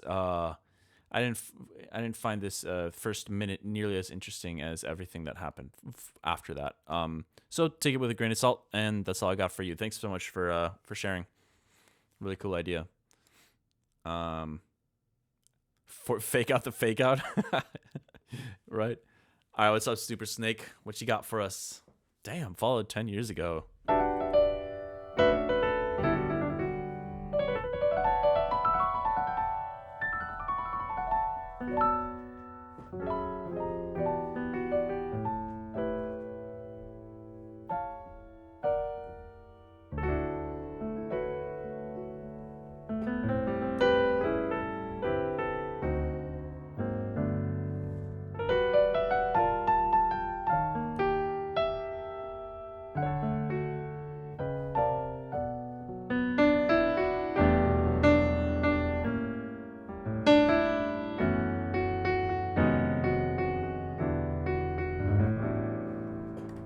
This is super cool. I didn't know you did feedback Fridays and give actual feedback. Hell yeah.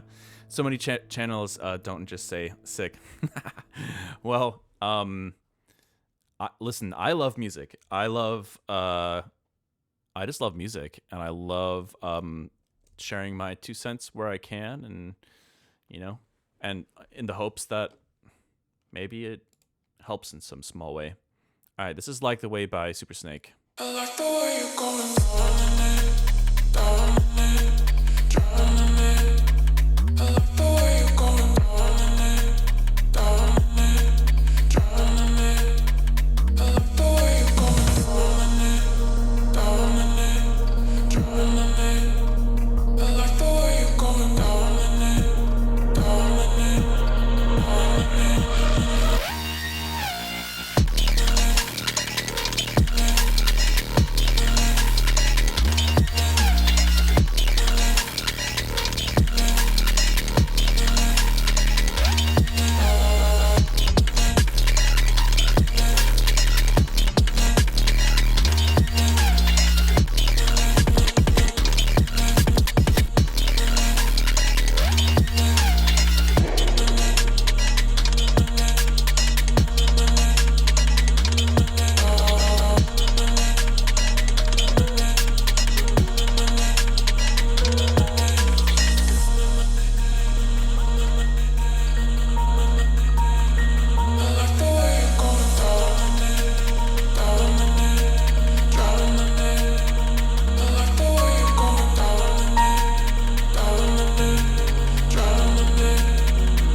Very cool.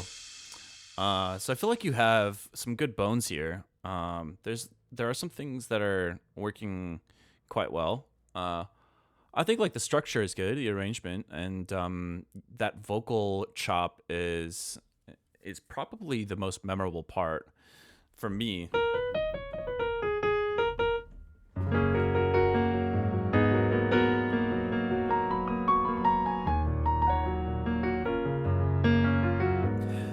That being said, it does feel like there's a lot of room for contrast and variation and more attention to detail from a mixing perspective. I feel like the impact for your drop is kind of suffering a bit. And it feels like the dynamics are a little off, I would say, at the moment. So you start off the song with quite a loud sub right off the bat.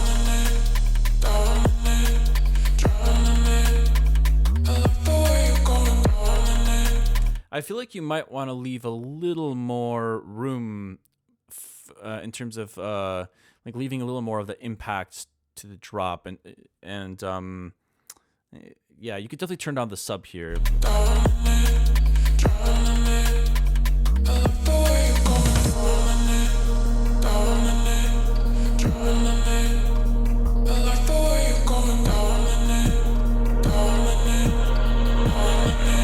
Yeah, that entire 30 seconds, I feel like you could just turn the sub down, but quite a bit.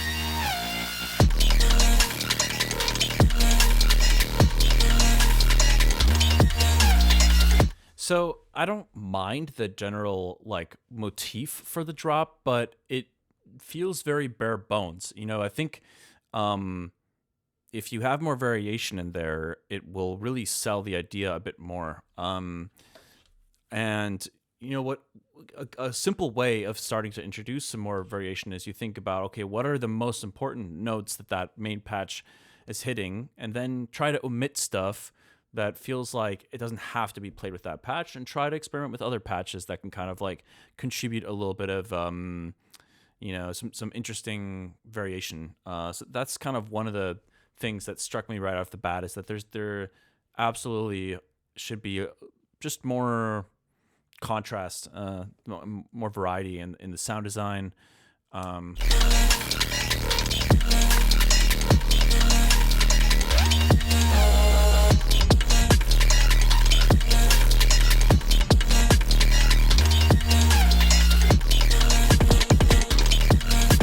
And then I think one way in which the song really does suffer from a mix perspective is you basically have a sub on nonstop from beginning to end.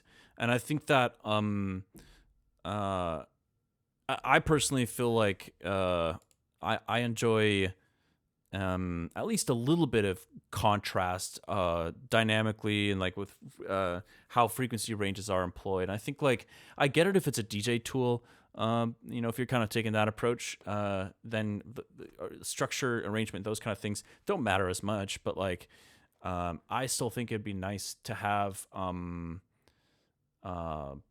know, some sections where there is no low end. You know, at least not a low end that's quite that loud. You know, I definitely was hoping it might get a little more melodically interesting, because that riff.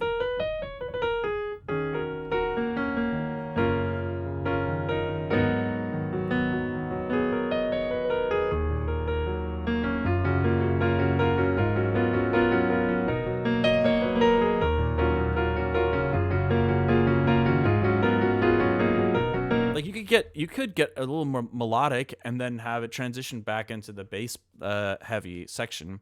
And I think like some variety helps, because it gives more impact to the sounds. It kind of like takes you on a little bit more of a journey. You're like kind of forgetting about, wait, what did this song even sound like before this? And then you can bring it back and remind listeners like, hey, we're going back to this part and it's heavy as fuck, and it sounds really cool. So just some food for thought. I think those are some high level things I would consider, but yeah, I think there's some good stuff going on.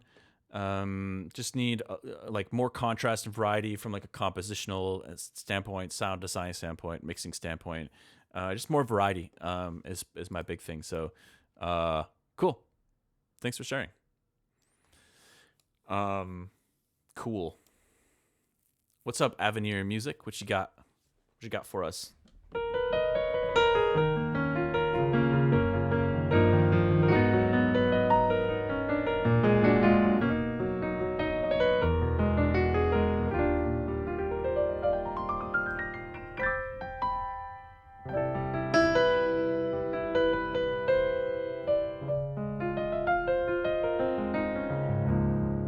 All right, what do we got here?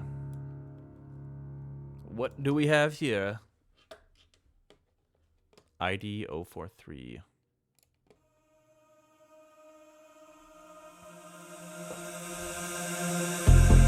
I can feel you everywhere, like a shadow, like a fever, looking for a getaway, no escape, I'm going deeper.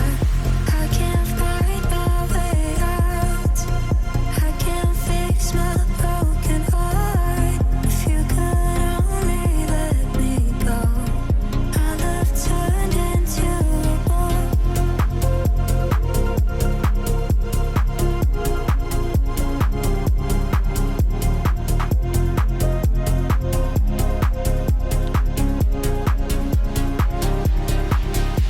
No, not this time, I ain't coming back. If I win or lose, I don't even mind. I don't mind. Set me free, let me follow the line. Trapped inside, I can't fight anymore. Let me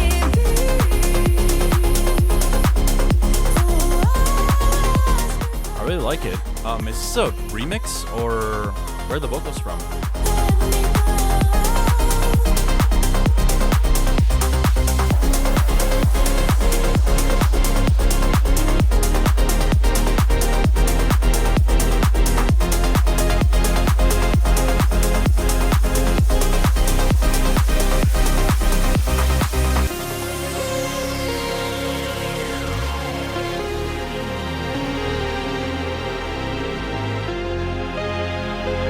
Oh, okay. Is that like a platform where you know, people can basically offer like services, musical services for people, kind of like Fiverr? to break the time, but it pulls me back, it's better. I keep running through the night, still can't hear these open scars. If you could only set me free, I love that soreness, both apart. Not this time, I'm breaking the chain. If it's right or wrong, I won't play the game. I'm not. I don't mind. Set me free,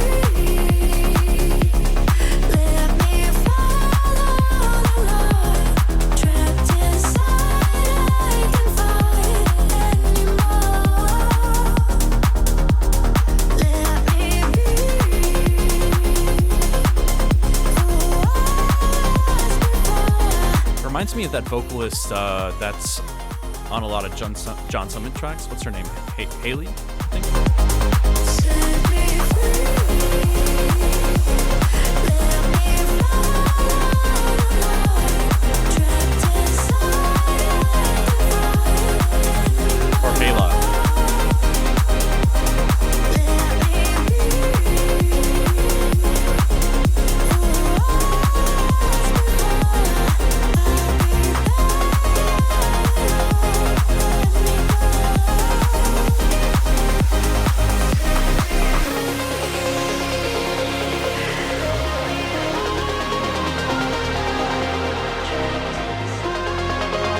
Yeah, there's a lot of good stuff going on.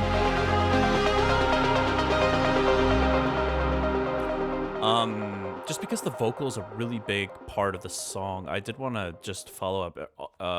So the platform is called Vocalfy, right? Are there any guarantees or safety measures they take to prevent people from basically like posing as, let's say, like a vocalist and not just like providing something AI generated?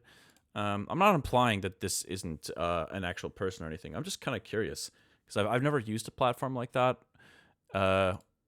before, so I'm just kind of curious about whether they have any, fail-safe mechanisms for that. But regardless, I'm just gonna focus on the song for a little bit here, give you some of my thoughts in general. I really like the vibe. It's got like this progressive house kind of energy going on. Reminds me a lot of John Summit at Deadmau5. I think it's quite well executed. There's some good sound design going on. The arrangement is nice, and yeah, it's got energy. It doesn't feel over the top or really. It doesn't feel like super aggressive in terms of the energy it brings. It's just kind of like it's like emotional and a vibey energy. So I like that. I do think. I do think.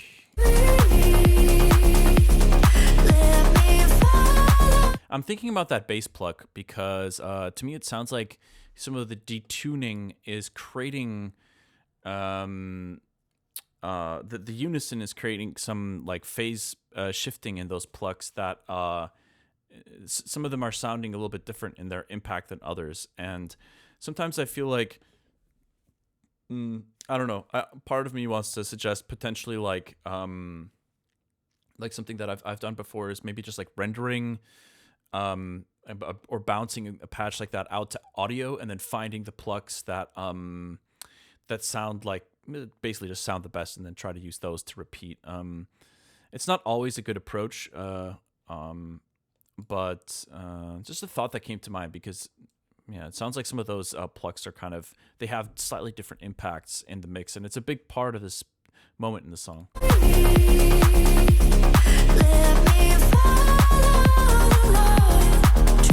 I also think maybe a little bit of the stereo in the low end could be a little bit more of the stereo in the low end could be turned down or removed. Not all of it. I think it's really important for it to have some stereo there. But it feels like some of it in the low end is a bit overkill. I also wonder if it would be nice to have a tiny bit more of it, like a transient, like a small little. I can't quite tell if there's like a little bit of a pitch movement there already, but I can't quite tell. It might just be the cutoff moving with an LFO or something, but I feel like there could be a little bit more of a a transient on that bass pluck.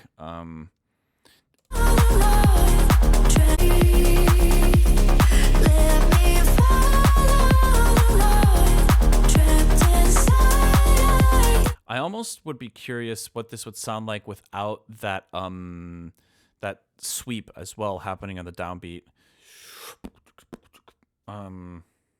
Just a random thought of mine.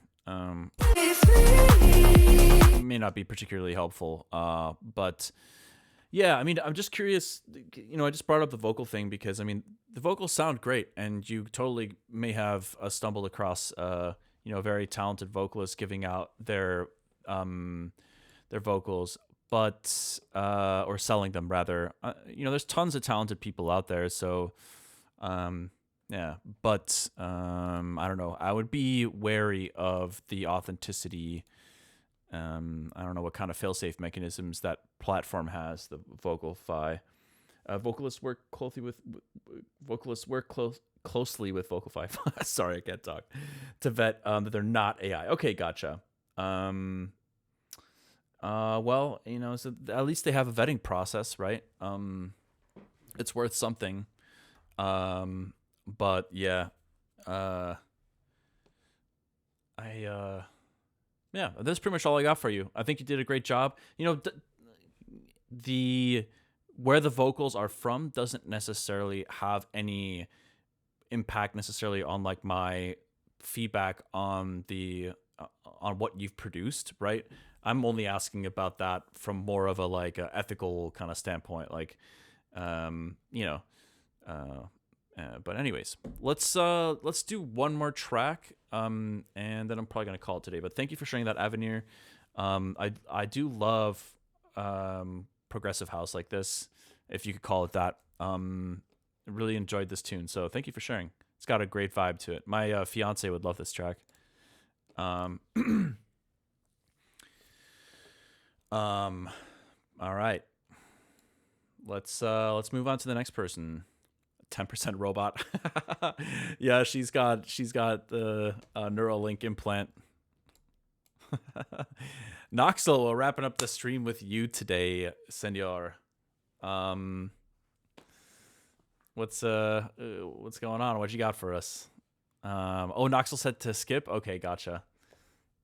How dare you? Because you had to go. Okay. Duly noted. There should be. I wish there was a way for, like, in the system for it to like opt out of people that are no longer viewers. Maybe I should make it a requirement. Well, I don't know. We'll see. We'll see. Let's roll on to the next person then. What's up? Wait, is that Raketen? Is that German? Raketen Scully?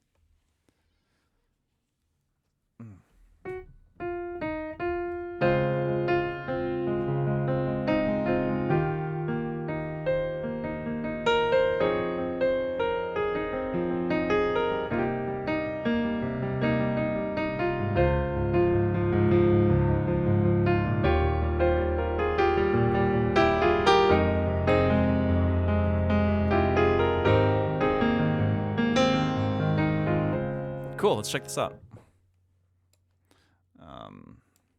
Last track for the day.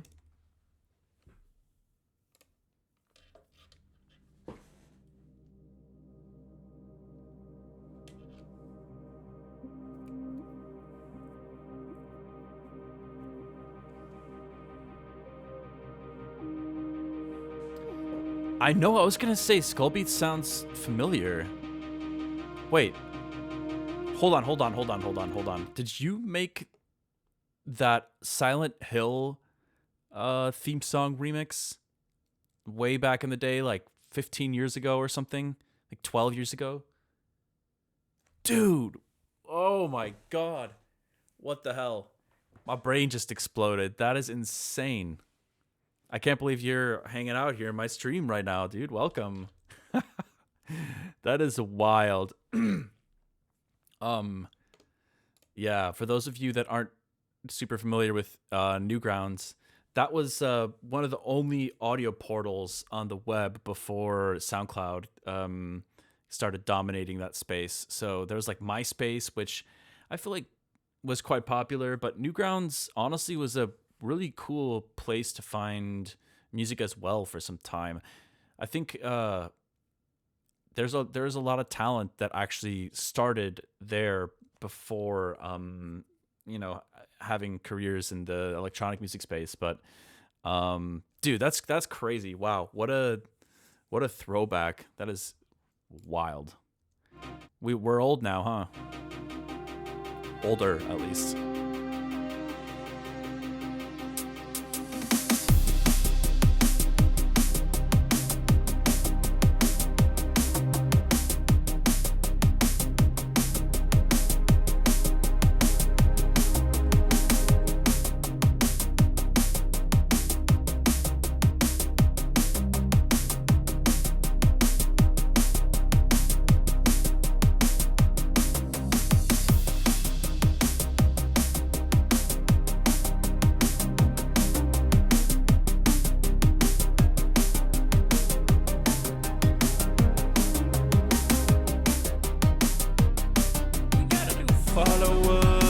Yo, thank you for the follow, White Raven.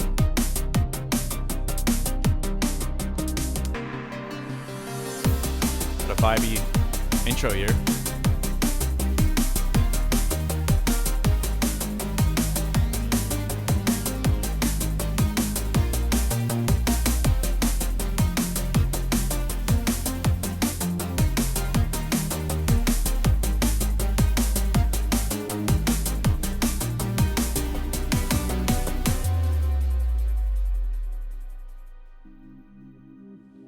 Okay, curious where you take us next. Definitely feels like it could have been limited before exporting, just to kind of squash it a tiny bit, reduce the dynamics.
Cool, it's got like a little bit of a,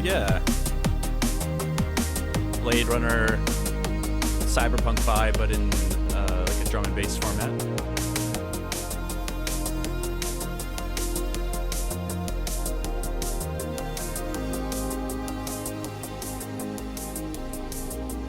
Cool. I feel like you've got a really good foundation here. It looks like you've already published this, but I'm still gonna give you some thoughts that I had after hearing this. I think, like, in general, it's kind of nice to hear a drum and bass track that has like those kind of typical sci-fi OST score type vibes going.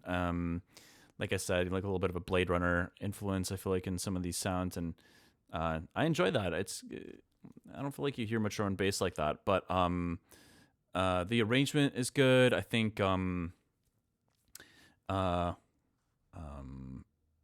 I think that it feels a bit quiet, so for sure you could have gotten away, even with it being even if it was just a sketch, you totally could have slapped a like a limiter on there, something like a Pro L, and kind of beefed it up a little bit, reduce some of the dynamics, and that probably would help with a genre like this.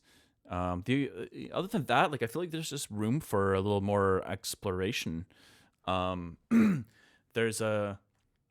I was really enjoying playing some piano on top of this. You have that riff.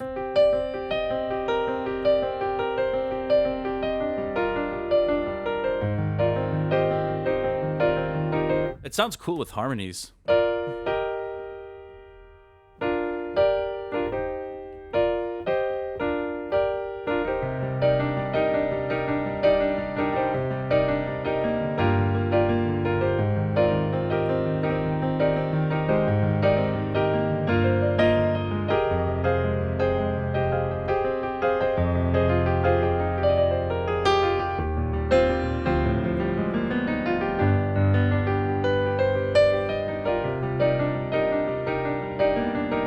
Okay, anyways, I'm getting distracted. But yeah, I think you could elaborate on what's happening melodically a bit.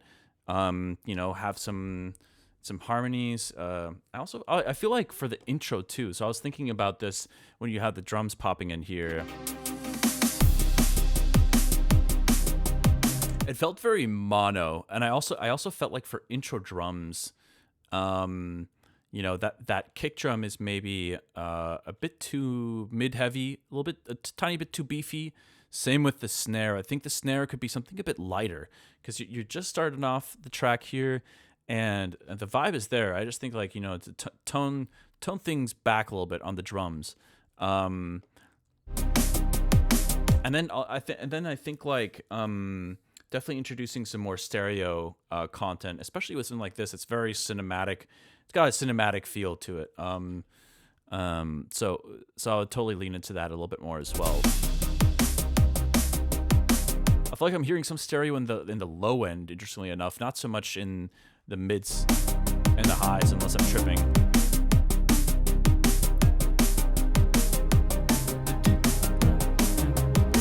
I do like that riff a lot, though. And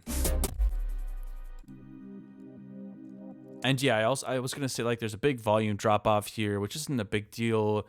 If it was more limited, that wouldn't have been as big of an issue, I don't think. But yeah, right now that volume drop off is quite intense.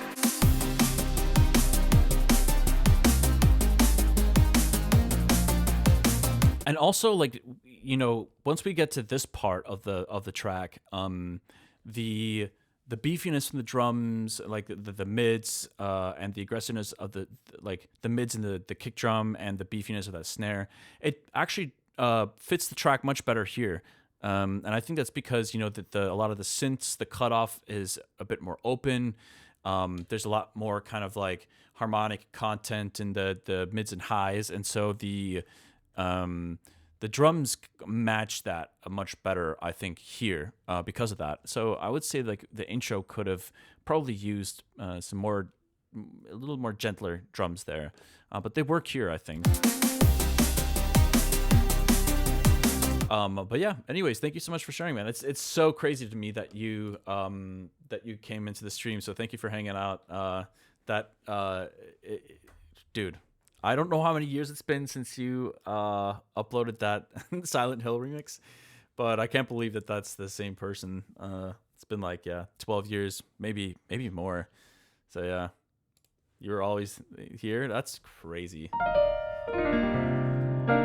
But anyways, y'all, thanks so much for hanging out today. I apologize if I went on too many tangents because of the AI stuff, but man, it's just hard not to talk about it.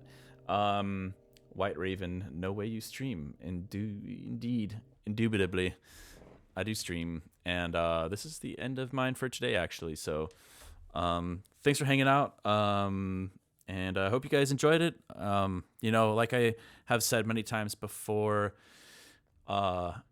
I really try to not skip through songs. Like whenever people share something that they have made, I try to take the time to listen to it from beginning to end. And I know sometimes maybe there's an element of like impatience it can introduce for people that are waiting for their song to be heard and stuff. But like, I don't know. I enjoy trying to take it seriously and like really putting myself in the shoes of the creator and being like, all right, here's this world they're building, this idea they have, this sketch they have, and like I enjoy trying my best to hopefully give something that can be valuable on some level for consideration. But anyways, that's it for today, y'all.